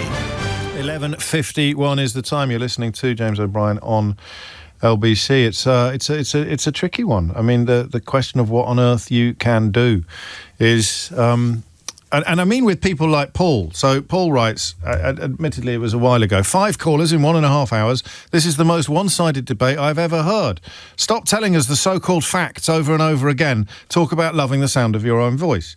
Now, obviously, I can't dispute loving the sound of my own voice. What a terrible life it must be if you don't like the sound of your own voice. There's probably a German word for that, Paul. But I can't, obviously, vouch for the authenticity of that text. It may be that Paul is providing a parody of people like Paul who hate facts. But this isn't a debate, mate. This isn't a debate. This is the headline is correct. You can't really argue with the headline. Half of Britain's back ending immigration and deporting recent arrivals. And the statistics thrown up by this research are not a subject of debate. You can't have a debate about whether or not you believe it. That would be ridiculous, mate. You're just having a debate about how come so many people have ended up believing something that is obviously not true. So half the population believes that most people coming here from other countries are coming here, quotes, illegally, end quotes, when the real figure is 4%. So how do people, I dare I say, Paul, how do people like you end up believing such bilge? And you've unintentionally provided us with a very helpful answer, for which I thank you. By denigrating facts, even in your own head. Stop telling us the facts over and over again. You can prove anything with facts, can't you? And that is perhaps part of the answer that we are looking for, but not necessarily that Paul intended to provide. Keep hitting them. Keep hitting the facts, keep hitting the stats, keep hitting the numbers, and keep hitting the trusted sources. Thank you to everybody who's been in touch to tell me about your trusted sources. Daddies is coming out quite high up on the list at the moment, followed closely by HP. I could say something to you now that may be the most middle-class thing I've ever said. I don't know, I hate the way we think sometimes of cooking as being a middle-class pastime. It shouldn't be. It was something that became clear during Jamie's campaigns on the school dinner front. I don't know how that happened. The two things that I really wish had not been caught up, subsumed in our obsession with class, are cooking and reading. Why on earth would anybody think that reading books was a middle-class thing, unless you're trying to keep the working class under the thumb? Why on earth would anybody think that eating healthily or home-cooking food was a middle-class enthusiasm, unless you're trying to keep the working class obese and unhealthy? But there are some things you cook that do perhaps lend themselves to slightly classist analysis. Risotto being one. The most middle-class injury I have ever received was a blister on my finger that I got while stirring risotto vigorously. I mean, I don't think we can get a phone in out of this, but the question of what is the most middle-class vegetable is always quite intriguing. An aubergine? Is an aubergine a middle-class vegetable? Not a courgette, you grow your own courgettes. But the most middle-class thing that I have possibly ever said, I haven't actually said yet, but I will say it before 12 o'clock today, and I'll give you a clue.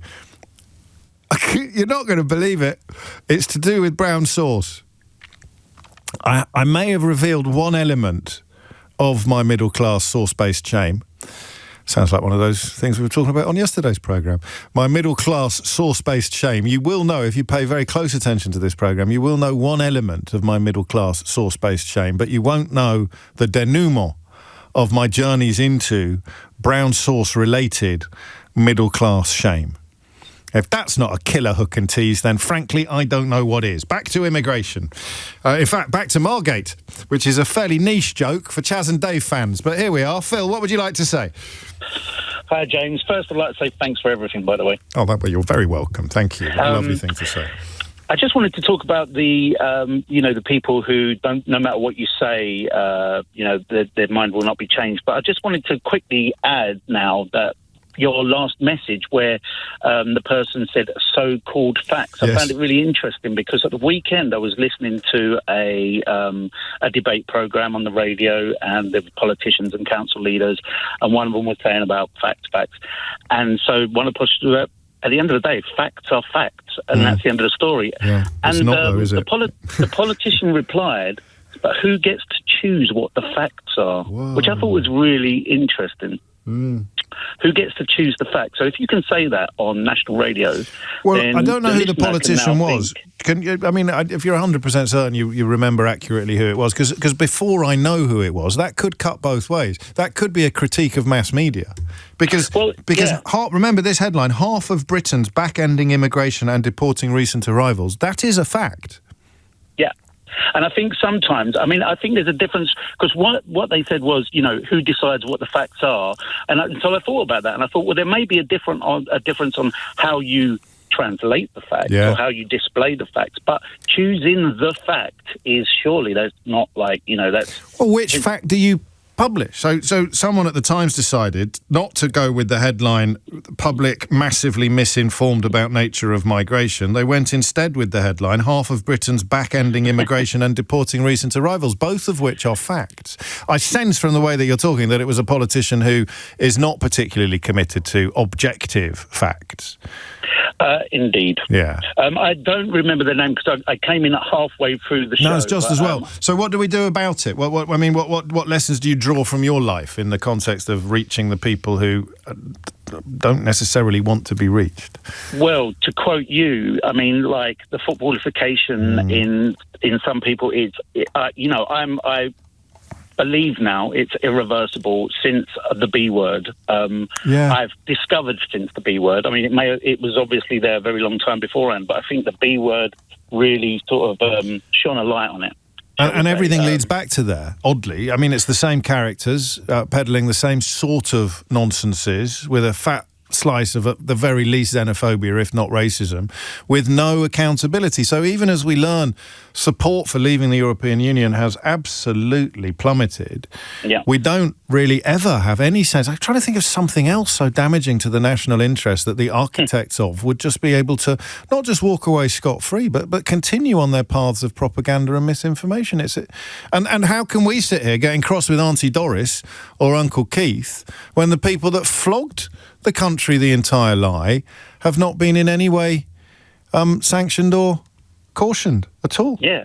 Well, the thing is, when you bring family into it as well, the frustrating thing is, so I've always brought up my children with, to have critical thinking, right? I'm going to tell you this thing, and if it's my opinion, take it as an opinion, but go out and find, everything I say, look, you're young, right? So you look at me like I'm the be-all and end-all, right? So anything I say, I could literally feed anything to you, but this is what I'm actually telling them. I say, but this is my opinion on this thing, but you go out and discover whether that's your opinion or what other people's opinions are. But then when it comes to a member of your family having totally the opposite of that, who's not necessarily teaching them, but they're learning just through osmosis or by being near that person, that, actually, it is okay to be racist, or it is okay to leave, the single market, or it is okay for me to never go and live in another country in Europe when I get old enough. It's really difficult to then have empathy, sympathy with the adult relation in your family. Yeah, and then the shift to denial is incredible. I remember the first time I heard a big Brexit cheerleader say that we shouldn't be talking about it anymore. You sort of think, well, how blatant does the con have to be? Yeah. How blatant does the con have to be that we shouldn't be talking about it anymore? Quite a lot of debate on what is the most middle-class vegetable. I don't know that it is a suitable topic for our contemplations together today as the time approaches 12 o'clock. Interesting developments on the Israel-Gaza front that I think we should talk about next. I don't know whether it is disingenuous or not, but Keir Starmer has made it absolutely clear that he will not brook any negotiation with Hamas, with the terrorist organisation. The idea that he should be offering them terms or making demands of them, treating them in some ways in the same way that he's treating Israel, with the threat to recognise the Palestinian State. What am I missing here? James O'Brien on LBC. 4 minutes after 12 is the time. I remember some of the strangest moments of the Troubles, and it was an interesting perspective that I had as a Irish heritage British boy, Irish heritage English boy with an apostrophe in his name, and what we can now somewhat affectionately refer to as a proclivity for being a plastic paddy. But my biological family as an adopted boy were pure Ireland, and my adoptive family was mostly Irish. So the Troubles were a weird period, and I remember watching the news when they would dub the voice of Sinn Féin politicians. I mean, that's very hard to explain to younger people. I mean, not least because they've got AI to deal with. They could be watching an entirely persuasive and convincing image of a person in public life talking that had absolutely nothing to do with the person it purports to be. But you would literally have actors reading the words of, for example, Gerry Adams or Martin McGuinness, while the face of Gerry Adams or Martin McGuinness appeared on your screen with the lips moving. And it speaks to something that I discovered much, much later wasn't entirely true, but was very, very much the public position of successive British governments, chiefly the Conservative one led by Margaret Thatcher. And that was very simply that you never negotiate with terrorists. You never negotiate with terrorists. And that leads to something as potentially absurd as letting someone's words be broadcast, but not in their own voice, only in somebody else's voice. But I'll tell you in a minute why I was thinking about that today. And I may not succeed entirely in joining these two dots together. Anthony remembers that the actor they got to do Gerry Adams' voice sounded exactly like Gerry Adams. I couldn't believe it. When I heard Gerry Adams' real voice, I couldn't believe that it was so similar to the fella they got in. They should have got Duncan Norvell to do it or something like that, shouldn't they? Or sort of, I don't know, Les Dawson. But for people who are not from the north of Ireland, the accent is sometimes very thick, isn't it? Sometimes a very strong accent anyway, so there'd be a danger of thinking everybody with it sounded quite similar. But I was thinking about it today because it was about, and Sinn Féin, the political wing of the Irish Republican Army, of course, and yet perceived, well, that they were the political wing of the IRA, and therefore their voice had no place in public discourse because of their proximity to terrorism. And I thought that was quite easy to understand at the time. Not the bit about, not until you stop to think about it. Why have they got somebody who sounds just like Gerry Adams reading out what Gerry Adams said while I'm watching Gerry Adams' face on the telly, not actually... It doesn't matter. You don't...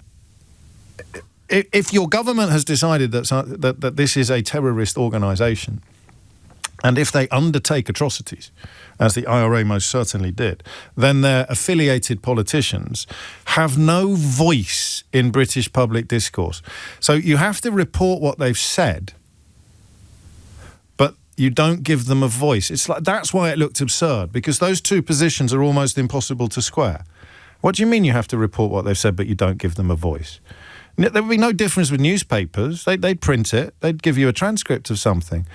But I don't know. I still don't fully get it. Although a lot of people are fully behind my Les Dawson suggestion, if he was, of course, around at the time. And I just found myself thinking about that today, because this got extraordinarily little coverage at the time. Keir Starmer has explained in absolutely clear terms that he will not be talking to or negotiating with Hamas in any way, shape or form. He has made it crystal clear. I mean, it was speaking to ITV West Country, which perhaps gives you an example of why the pickup hasn't been greater. But he categorically insists that he will not be, and his decision to potentially recognise a Palestinian state unless Israel commits to a ceasefire and two-state solution, will not in any way brook negotiation with or even acknowledgement of anything that would look like a kind of a recognition of Hamas as a meaningful negotiator in this process. I thought it was really, really, really easy to understand.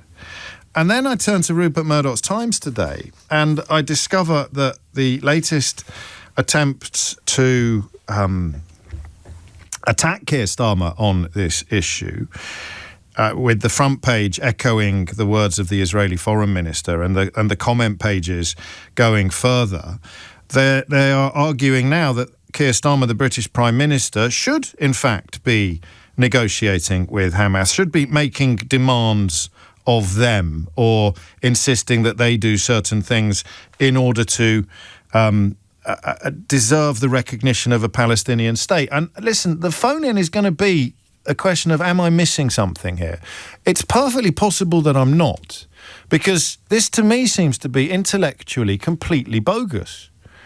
You are attacking him for not making demands of Hamas, but in order to make demands of Hamas, he'd have to treat them the same as Israel. He'd have to say, right, if you don't want a Palestinian state, you need to do this, this, this, and this. And if you do want a Palestinian state, you do that, that, and that, which is to treat a sovereign country in the same way as a proscribed terrorist organisation. Keir Starmer has made it absolutely clear that he intends to recognise a Palestinian state unless Israel commits to a ceasefire and a two-state solution. He's also revealed, again something that you may not be aware of, that he's spoken to the freed British-Israeli hostage Emily Damari, who was held for 471 days and has accused him of moral failure. He said, I particularly listened to the hostages, Emily Damari, who I have spoken to. I've met her mother a number of times, and they've been through the most awful, awful experience for Emily and her mother, and that's why I've been absolutely clear and steadfast that we must have the remaining hostages released. That's been our position throughout, and I absolutely understand the unimaginable horror that Emily went through. But the deal breaker in the context of laying down rules and requirements is this, and it's here in black and white. We don't negotiate with terrorists. Hamas are terrorists, and that's why we don't get into a to and fro with them as to what we want them to do. That's absolute in terms of our request. So, I mean, the well-recorded, well-documented demands that Hamas free the hostages and sign up to a ceasefire have been well-established, but they are, in this context, separate from the intention to join France and Canada in recognising the Palestinian state. I don't quite understand where Rupert Murdoch's Times is coming from. Murdoch himself, historically a great supporter of Benjamin Netanyahu and his administration. I think his son Lachlan paid a visit there last year, and the I don't know, the coverage that the issue receives in Murdoch's newspapers is largely of a piece. But I am sometimes a tiny bit worried that I might be missing something that doesn't appear in every newspaper today but is relevant to this conversation, is because the headline that they go with is Britain is giving prize for terrorism, say Israelis. It's funny because there's another story about Israelis in other newspapers today, which goes with the headline, No longer a just war, Israeli veterans join clamour to end conflict. This is a letter from hundreds of former spies, soldiers and police in Israel urging Donald Trump to intervene to stop the war. 550 signatories in total, describing or claiming that it has ceased to be a, quote, just war, end quote, something that we talked about and have talked about endlessly on this programme. I can't pinpoint precisely the moment at which it ceased to be a, quote, just war, end quotes, any more than these 550 former spies, soldiers and police can do. But widespread consensus at that point has been passed, and they want Trump to urge Netanyahu to agree to a ceasefire that would return the remaining hostages. It's been made pretty clear by Netanyahu and others that the full return of the hostages would not guarantee a cessation of hostilities. And of course, last time they were in the process of observing the terms of a ceasefire and the return of hostages, it was Netanyahu who elected to stop it. So, what's going on here? Are the Times really calling for Keir Starmer to negotiate with Hamas? Is the Israeli Foreign Minister, Gideon Saar, really calling for Keir Starmer to open up lines of communications, or to do what Starmer himself has described as a toing and froing with a terrorist organisation. The bit I didn't know about the IRA was that negotiations were open all the time. Secret negotiations were. I think were they meeting at. I read a lot of political books, and all of the information gets a bit muddled up in my mind. Someone else will know. There was a senior Tory who had a nice house on Cheney Walk, which is an extremely posh avenue in Chelsea in London, and there would be secret meetings there that were completely clandestine. In those days, you could keep secrets. Literally nobody knew that Sinn Féin was talking to representatives of the UK government. So you keep those lines of communication open. But when Keir Starmer says in, I think, absolutely crystal clear terms that we do not do this, we do not negotiate with terrorists, Hamas are terrorists, and that's why we don't get into a to and fro with them as to what we want them to do. That's absolute in terms of our request. So what's he supposed to do in this context? You have an Israeli politician describing the recognition of the Palestinian State as a prize for terrorism. Again, you have some journalists in this country reporting the words of a terrorist, describing Starmer's decision to recognise a Palestinian State as one of the fruits of October the 7th. But my position would be to treat any comments from that organisation with complete contempt, and it's a position shared by more and more people in Gaza as well. But the idea that the British Prime Minister should somehow be making demands of Hamas and Israel at the same time seems to me to be pretty hard to understand. It'll only be a small element of this phone-in. The central thrust of this conversation will be about the decision to recognise the state of Palestine and what difference it will make. I don't think at the moment that it is likely to bring about the ceasefire that Keir Starmer has called for. I don't know whether the leaders of Canada and France share that pessimism. I can't quite see at the minute the administration that in many ways its survival depends on continuing conflict in Gaza. One of the reasons why these 550 former Israeli spies, security officers and police have called for Trump to intervene to stop it is because Netanyahu is gearing up for another offensive. I don't know how much is left to destroy in Gaza, but there is still some there. And there's another warning coming from Israel as well that has been slightly underreported. 19 former military and spy chiefs warning that Israel is on the precipice of defeat as the Prime Minister summons the War Cabinet to discuss proposals to continue to take the war on in Gaza. The question really is this. What difference will it make when the state of Palestine is recognised by the United Kingdom, France and Canada, when they join the 140 or so other United Nations countries that have recognised the state of Palestine, despite some difficulties in pinning down precisely what that means? What difference will it make? And a side order of whether or not I'm missing something here, or the call is for Keir Starmer to abandon his determination not to negotiate with terrorists. Our requests that all hostages must be released and that Hamas can play no future role in the governance of Gaza or a Palestinian state are long-standing. This stuff is easy to find. This stuff is out there. Why would people not bother to try? Or why would people, if they were aware of it, ignore it? It's a bizarre business, isn't it? But the question I want to ask is broader than that.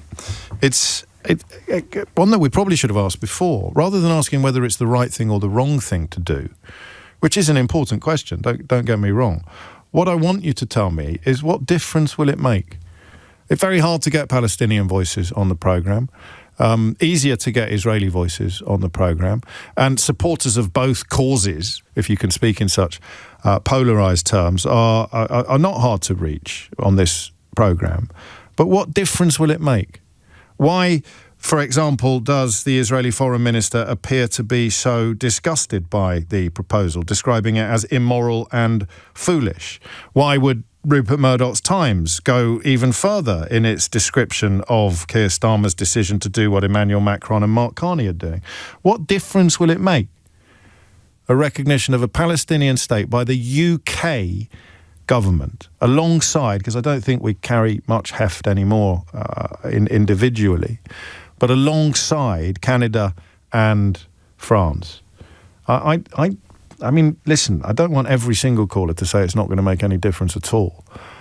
I kind of want to hear some new and illuminating ideas, because if it's not going to make any difference at all, why are these voices, most obviously the Israeli Foreign Minister and the Times newspaper today, why are they so perturbed by it? If it's not going to make any difference, why are they so perturbed? And why are they so perturbed that they appear to be calling upon Keir Starmer to abandon his determination on negotiating with terrorists and instead lay down demands for Hamas while simultaneously making demands of Israel? Hit the numbers now, you will get through. 0345 6060 973. This isn't one of those subjects about which you might know.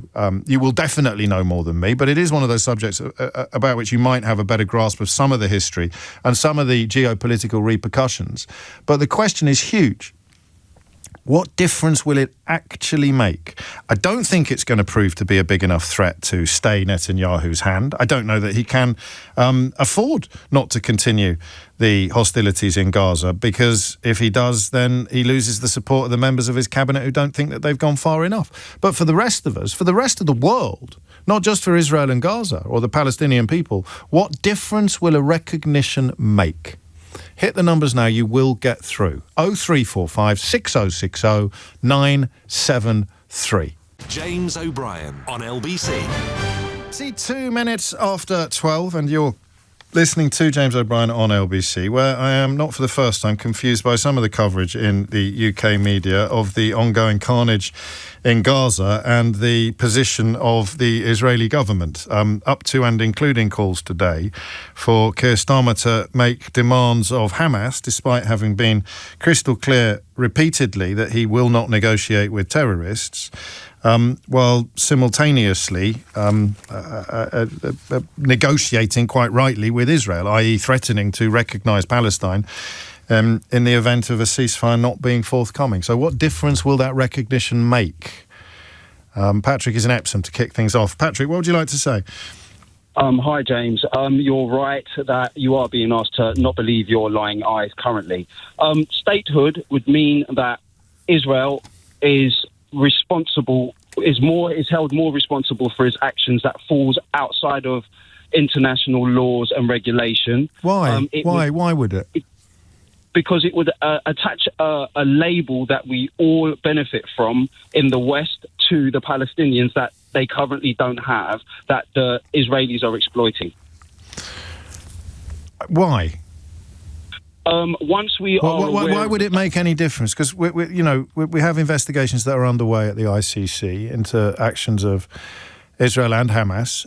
We know that rulings have already been handed down with regard to the illegal settlements, although that's a West Bank issue rather than a Gazan issue. Why would statehood harden any of that, particularly in the absence of any American involvement? I'm not being pessimistic or optimistic. I'm just being curious. I don't because you sound very confident, and I don't quite understand where that confidence comes from. I think that it may not change anything immediately on the ground, but in respects to being able to hold Israel accountable for its actions against a legitimate state, I think that that's the difference it's going to make. Okay. And can you negotiate? You don't have to, because I'm not sure I can. Can you navigate the difficulties of defining precisely what that legitimate state is? Because it's not going to have formal recognised borders, for example, is it? In the first instance, it's the start of establishing the need for formal recognised borders, and that is a process. That is a process that Netanyahu's administration would consider to be deeply, deeply undesirable. Adversarial, 100%, because we know what their intention is. Their intention is for there to be no border. Their intention is for it to be a one country, right? So, well, they've never explicitly said that. Although there are members of the administration that have made it pretty clear that they could live with that. Well, that's the game that we're playing, isn't it? Yes, it is, which is why we have to be very careful. Which is why we have to be very careful with our words. There's certainly, I mean, at the moment, there's not going to be much left to move back into, is there? But you're right, I think. Sorry, carry on. Would you consider that? It's gone, mate. It sounds like a conspiracy. That phone line's gone absolutely. I promise. At least you can listen back on Global Player to establish that was a technological intervention. Well, at least I hope it was. 25 minutes after 12 is the time. Peter is in Sheffield. Peter, what would you like to say? Hi, James. Thanks for taking my call. You're very welcome. I think you're playing the devil's advocate well on this, because it is a tricky subject with kind of people with clearly defined lines. I mean, I feel the pro-Israeli lobby is so strong. Say pro-Netanyahu makes me a little bit more comfortable, because there's plenty of people in Israel that have got... I mean, you know, we've got 550 former spies, police officers and security officers writing to Donald Trump begging him to tell Netanyahu to wind his neck in. So pro-Israeli is... I'm being a bit pedantic, but you take my point. Yeah, I take the point on that. Because not all Israeli people feel the same. Some people are horrified. Some Israelis are rightly horrified by what's going on in Gaza. But going back to this question about recognition, yes, what does it actually mean? When October the 7th happened, it gave Netanyahu and his right-wing government the chance to go for their dream, which was to push Gazans into Egypt, perhaps, and the West Bankers into Jordan to actually create a greater Israel. It gave them a green light to do that. Our response in the UK has been pitiful. It has been pitiful. I don't know whether the politicians are fearful or whatever it is, but it's been pitiful. And to say we're going to recognise Palestine, while it still exists in some format of some kind of land, whether it's Gaza or the West Bank, is at least a positive. If we do say... It's like forgive me for being glib, because we're talking about life and death and the images of emaciation, the children and the Israeli hostages who are in states of starvation that just are utterly unbearable, remind us how serious the situation is. But you're describing a form of PR victory for the Palestinian people, which understandably, I suppose, opponents of a two-state solution would try to paint as a victory for Hamas, a PR victory for Hamas. James, but I'd like to turn that argument on its head, because if we say that recognition of statehood and saying that Palestine is a recognised state appeases Hamas, you could turn it on and say, by not doing that, you're appeasing the horrific activities of this particular Israeli government. I mean, condoning, I don't know, or certainly not objecting to, but that falls into the trap that they seem to be wanting Keir Starmer to fall into, which is to treat Hamas and Israel, a terrorist organisation and an ally, as equal and opposite forces. Well, we can talk about right and wrongs, and people do take sides, and who's the victim and who's the oppressor, and we can go down that route. But I'm not going down that route. I'm just bringing it back to the question of why Starmer won't do what they seem to be asking him to do, and it's a very odd piece in the Times. But they seem to be asking him to negotiate with Hamas, and he's made it clear on several occasions that he can't. This issue of recognition, it just makes any prospect of Gaza not being... I mean, you've used the phrase Greater Israel. Plenty of Israeli politicians have used that phrase. They've been photographed near maps that depict a form of Greater Israel. Bad news for Jordan as well, potentially. But I'm probably Lebanon and Syria. Yeah, but so the recognition of the Palestinian state means that the world may be more robust in its prevention of some possible futures. Yeah, I just think it's disingenuous. You know, when politicians say, we'll recognise Palestine when the time is right. Let's be honest, James, it's never going to be right, is it? Well, no, and that's why it seemed unfortunate that it looked like and indeed read like a threat. The idea that if you don't stop killing people in Gaza, we will recognise Palestine. Because you're right, I mean, it does, it's leverage, and yet it doesn't really address the question of what that would change. It's a big enough threat to make, but not a big enough threat to stay Netanyahu's hand. Thank you, Peter. It's coming up to 12:30. You're listening to James O'Brien on LBC. It's a fairly straightforward question, but if we've established anything so far, it doesn't admit necessarily of straightforward answers. I don't want to use the word vibes because we used it yesterday, but it is a form of feeling about what the future might hold, and how a future in which a Palestinian state has been recognised by crucially members of the G7, the United Kingdom, France, Canada, alongside the 140-odd other United Nations members that already recognise it, just means that possible paths in the future, some open up and some close. But I wonder if you could describe them more accurately than I can. Amelia Cox is here with your headlines. James O'Brien on LBC. 12:33 is the time. I keep circling back to this phrase, just war, in the letter to Donald Trump that retired Israeli officials from all sorts of backgrounds, spies, soldiers, police. You've got former heads of Shin Bet, Israel's internal security service, former heads of the Mossad, its foreign spy agency, 3 former military chiefs, a former prime minister, Ehud Barak, and 2 former defence ministers, all calling for the war in Gaza to end because Hamas no longer poses a strategic threat to Israel.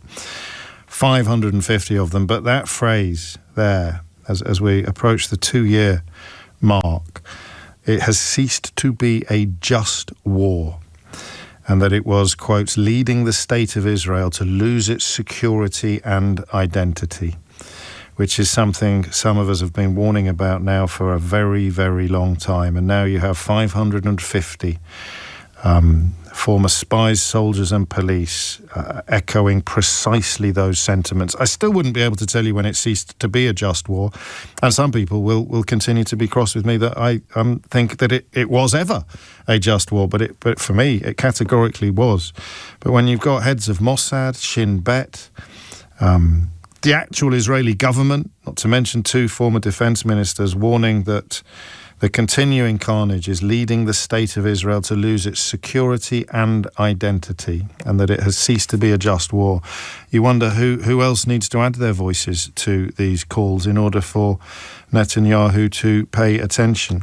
And, of course, it's all part of a momentum to which Keir Starmer has contributed by, and I wish this wasn't the only verb I can think of, but it is, by threatening to recognise the state of Palestine. There is little cause for optimism when it comes to the likelihood of Netanyahu agreeing to any ceasefire, which means that Starmer's hand will be forced and that he will press ahead with the recognition of the state of Palestine alongside our allies France and Canada, and joining the massed ranks of over 140 other United Nations countries. So what will that recognition mean? And if you think you can help me out on the other front, I'd be really grateful, but it's not the thrust of the phone in. What is this weird narrative that's grown up overnight that Starmer should somehow be negotiating with Hamas? Or that he should be... How can he tell Israel what to do and not tell Hamas what to do? He's been telling Hamas what to do since October the 7th, but he won't negotiate with terrorists. These are his words, not mine. Hamas are terrorists, and that's why we don't get into a to and fro with them as to what we want them to do. In other words, we're not going to treat Hamas as a sort of equal and opposite negotiating force to Israel. And who the hell would want him to? Very strange. 12, or perhaps not actually. 12:30, but sometimes the simplest answer to that question is the correct one. That's what old Philip of Ockham was banging on about all the time. Let's go to Australia. We don't spend enough time there. Helen is in Wollongong. That's a very Australian-sounding town, Helen. Yes, very Aboriginal name. Great to speak to you. Likewise. What's on your mind? Okay, so I've been married to a Palestinian and have been following the war since 1968. So, it's been something very serious. And one of the things that I've always said, people don't listen to the Palestinians. They don't see them as equals, and I see it as a statehood recognition would be give them the confidence and the respect to be treated as equals in any decision making and be part of the decision, not have something imposed upon them. So, and we've just had a big march across the Harbour Bridge over the weekend. I don't know whether you've seen that. I did see that. I should have mentioned it yesterday. It was in the pouring rain as well, which I'm not being silly. Exactly. I just adds. I mean, how many people would have turned out if the weather had been nice? But I mean, tens of thousands of people. Was there 90,000, I think. That's right. Yeah, my daughter was there. Very peaceful, but people really, I think, being serious about supporting the Palestinians and wondering about the best way to do it. I think that perhaps people who have been following this as you have for decades have a better grasp of the nuance than people who are reeling from both the carnage, whether historical or more recent, and more recently from these hideous images of emaciated human beings, Palestinian children, Israeli hostages. They're almost impossible to contemplate, and therefore it seems a bit inadequate to talk about feelings or vibes or PR victories, but actually you're looking further down the road to a point where peace is achieved and a recognised Palestinian state goes into that process far enhanced, much enhanced than a disparate collection of people without any formal international status. Well, the Palestinian people are lovely people. They're very hospitable, resilient, and they're very well educated. And people don't even realise that. They don't. Well, we can't get see in. them. We can't get into report on the situation, and also, you know, I wouldn't generalise about Australians positively or negatively. So there's always a danger of forgetting that every population has got some right old wrong-uns in it. And in the case of the Palestinian people, Hamas would be at the top of any list like that. But is that why Israel is, or why the Israeli Foreign Minister Gideon Saar is concerned enough to claim that Keir Starmer is somehow handing a prize for terror to Hamas by recognising Palestinian statehood, because they're worried not about the short-term future but about the long-term future? So I don't know whether you know, but there have been several meetings, some in China, some in Turkey, even one in Moscow, of getting together the various faction leaders in amongst the Palestinians to try and sort out how they will handle things. They haven't got anywhere and nobody knows about it, but I think what you've got to do is to get those sorts of people together so there is agreement within Palestine. The best way to win any conflict is to divide and conquer, and I think that's what Israel does. Everybody does. To get a consensus of who will lead Palestine in consultation with what other people want, I guess, but they've got to be seen to be leading it. Otherwise, the Palestinian people won't go along with it. Yeah, that's an interesting point. And again, perhaps illustrative of the paucity of some reporting, which is either an editorial decision by elements of Western media or a consequence of not being able to get journalists into Palestine. But it is that question of negotiation almost feels like an inadequate word. It's not really about the short-term moments. It's about the long-term implications of a recognised Palestinian state, which is going to be something warmly welcomed by people like you, Helen, and something feared perhaps by elements, well, not perhaps, clearly feared by elements of Netanyahu's administration. 12:41 is the time. Theo is in Crouch End, normally our Kyiv correspondent. I just want to clarify something. The specific quotes about the UK not getting into a to and fro with Hamas over the recognition plans was Jonathan Reynolds, the Secretary of State, reiterating Starmer's position. So it was him that said we don't negotiate with terrorists. Hamas are terrorists, and that's why we don't get into a to and fro with them as to what we want them to do. That's absolute in terms of our request. So Jonathan Reynolds there reiterating Keir Starmer's position in a way that I'm truly puzzled anyone could have missed. 12:42 is the time. Theo is in Crouch End. Theo, what would you like to say? So the recognition of a Palestinian state is significant, not in terms of a potential effect on the ground, but as a previous caller said, the effects on the future. And this is why elements of the Israeli cabinet are so angry about it, because they don't seek a two-state solution. If we recognize Palestine as a state, then we have to act under the Montevideo Convention. We have to recognize the permanent population, define territory, its borders, the government, and we have to engage in relations with it. A full embassy with an ambassador extraordinary, plenipotentiary, etc. Which would be a process, because I've seen some objections to the proposal based upon the idea that hasn't already happened. So how can you recognise a state if it hasn't already fulfilled the requirements of the Montevideo Treaty? Whereas your argument or your response to that would be, well, first of all, you recognise it, and then you start putting the requirements of the Montevideo Treaty in place. Well, yeah, and that's what we have to do. And moving on from that, once we recognise the borders, we'd have, especially in areas like the West Bank where we see illegal settlements pop up, or we'd have to treat those as what they are, would be an invasion. So it makes everything harder for people like Mike Johnson, the Speaker of the US, who has become, again in the last 24 hours, it's been a big 24 hours, the highest-ranking American official to visit a settlement in the West Bank. And these visits, of course, lend implicit support to the ongoing attempts to illegally annex the territory. They do. And moving on from that to sort of your other question, should we negotiate with terrorists? Eventually, wars tend to end around the table.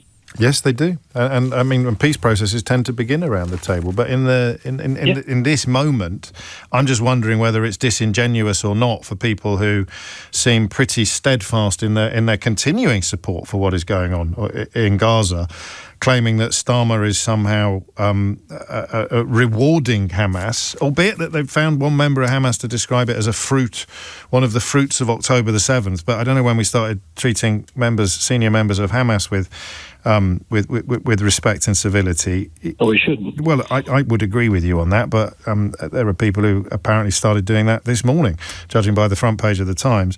You get that central problem of when that process begins. So we all recognise, I mentioned Ireland earlier for reasons that probably weren't crystal clear at the time. Negotiations were ongoing even when we were being told that we couldn't even hear Gerry Adams' voice on the telly. But for Keir Starmer to say now, Israel needs to do this and Hamas need to do that, would look very much like he was treating them as if they were equal and opposite forces. Well, they're certainly not equal and opposite precisely. forces. But onto the...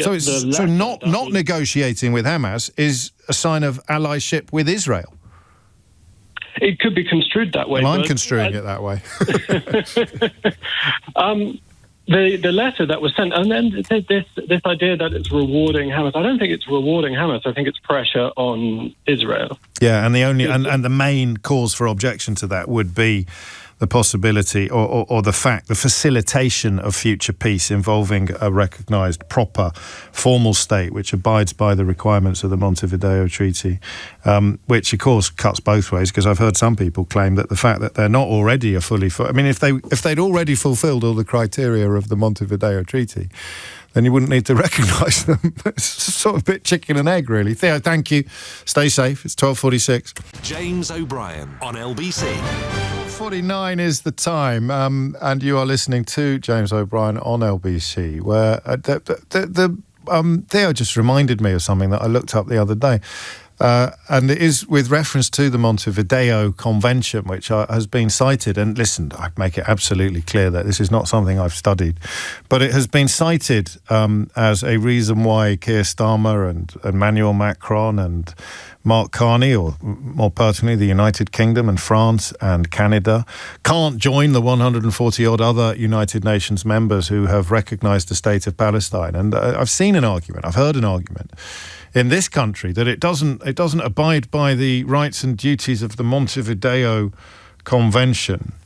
And I remember thinking at the time, that's a new one. I haven't heard of that before. So I looked into it. And listen, this may not be relevant. Let me make that absolutely clear. It may be something else upon which I need an awful lot of help. But the signatories of the Montevideo Convention, which looks on the rights and duties of states and the criteria for recognition, are Argentina, Brazil, Chile, Colombia, Costa Rica, Cuba, the Dominican Republic, Ecuador, El Salvador, Haiti, Honduras, Mexico, Nicaragua, Panama, Paraguay, Peru, the United States of America, Uruguay and Venezuela.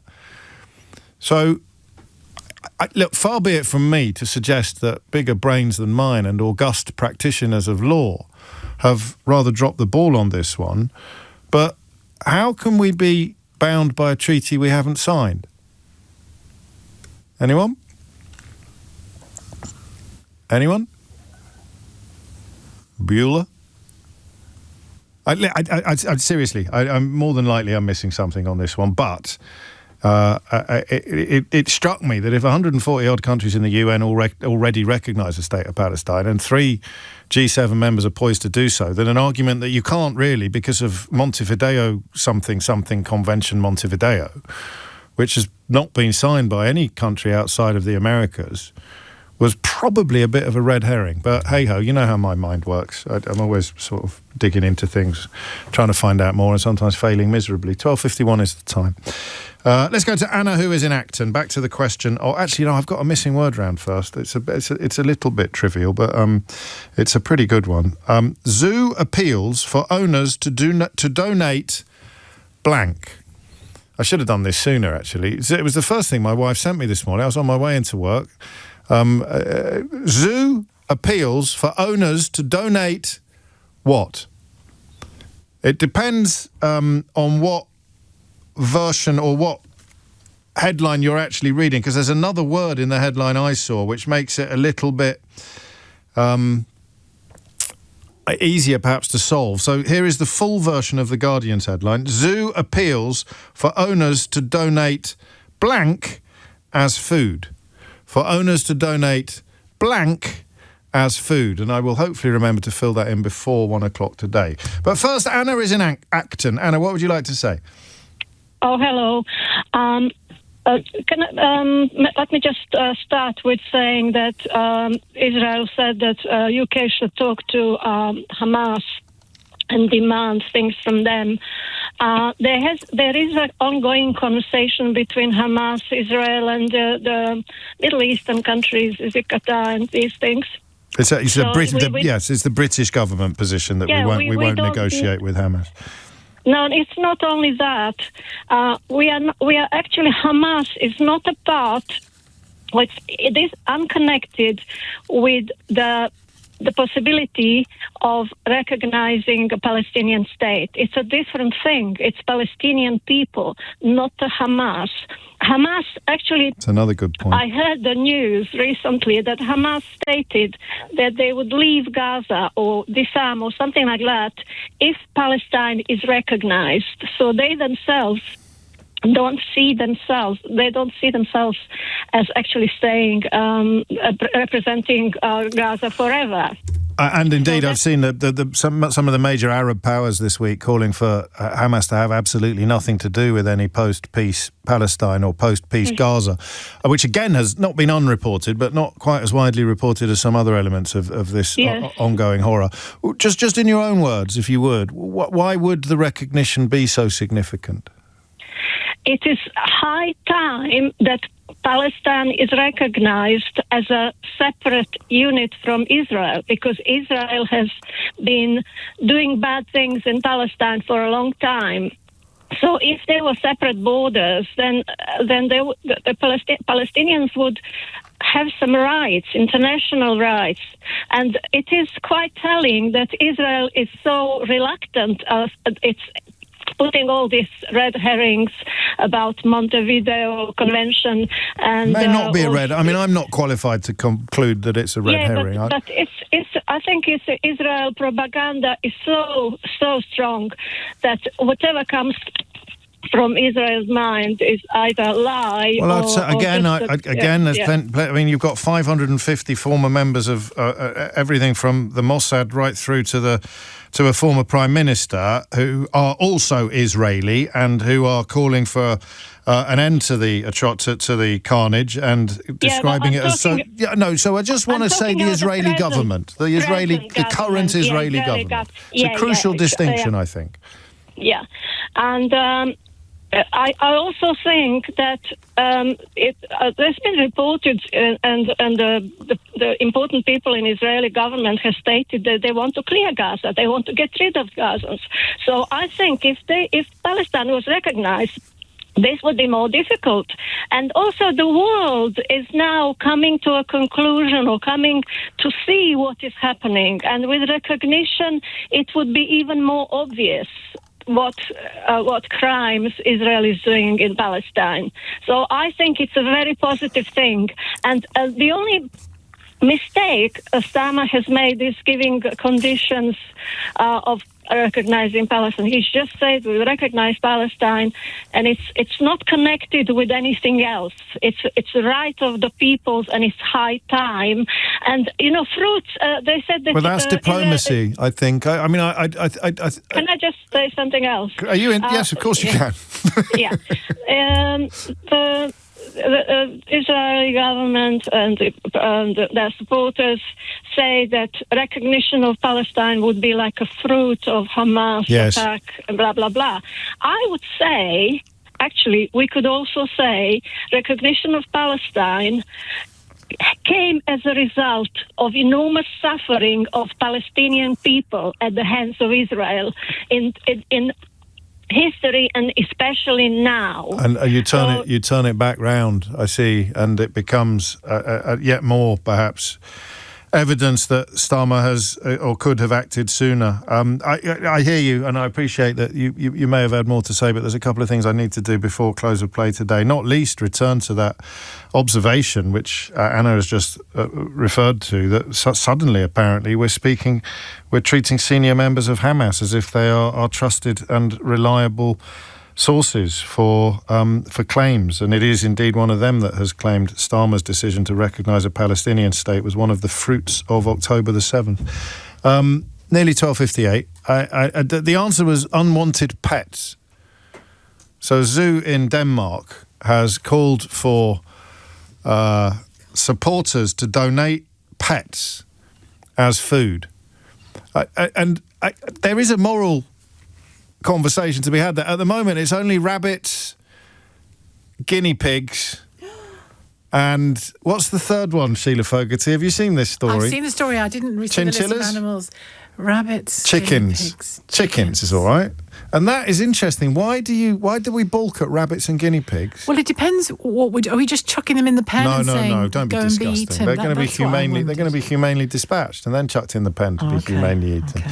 I'd also, before I hand over to my cherished colleague Sheila Fogarty, I'd like to add my voice to those mourning the passing of our former colleague James Whale, who obviously I knew a bit when he worked here, but who was probably the first talk radio presenter I ever listened to. Not quite, but when I listened to Beacon Radio as a kid, and the fantastic Gordon Astley was in the chair, they also played records.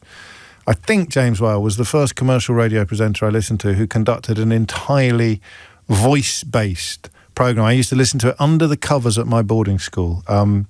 And he was a genuine pioneer in this field. So I just wanted to properly add my voice to all of the voices that have commemorated his life and indeed mourned his passing in the last day. If you missed any of today's show, you can listen back on Catch Up on both Global Player and the LBC app, where you can stay up to date on the top stories and opinions. You can put your news categories in the order you want. You can pause and rewind live radio and listen to a range of podcasts. So download the official LBC app for free from your app store now. Tom Swarbrick will be with you at 4, but now it's time for Sheila Fogarty. James O'Brien on LBC.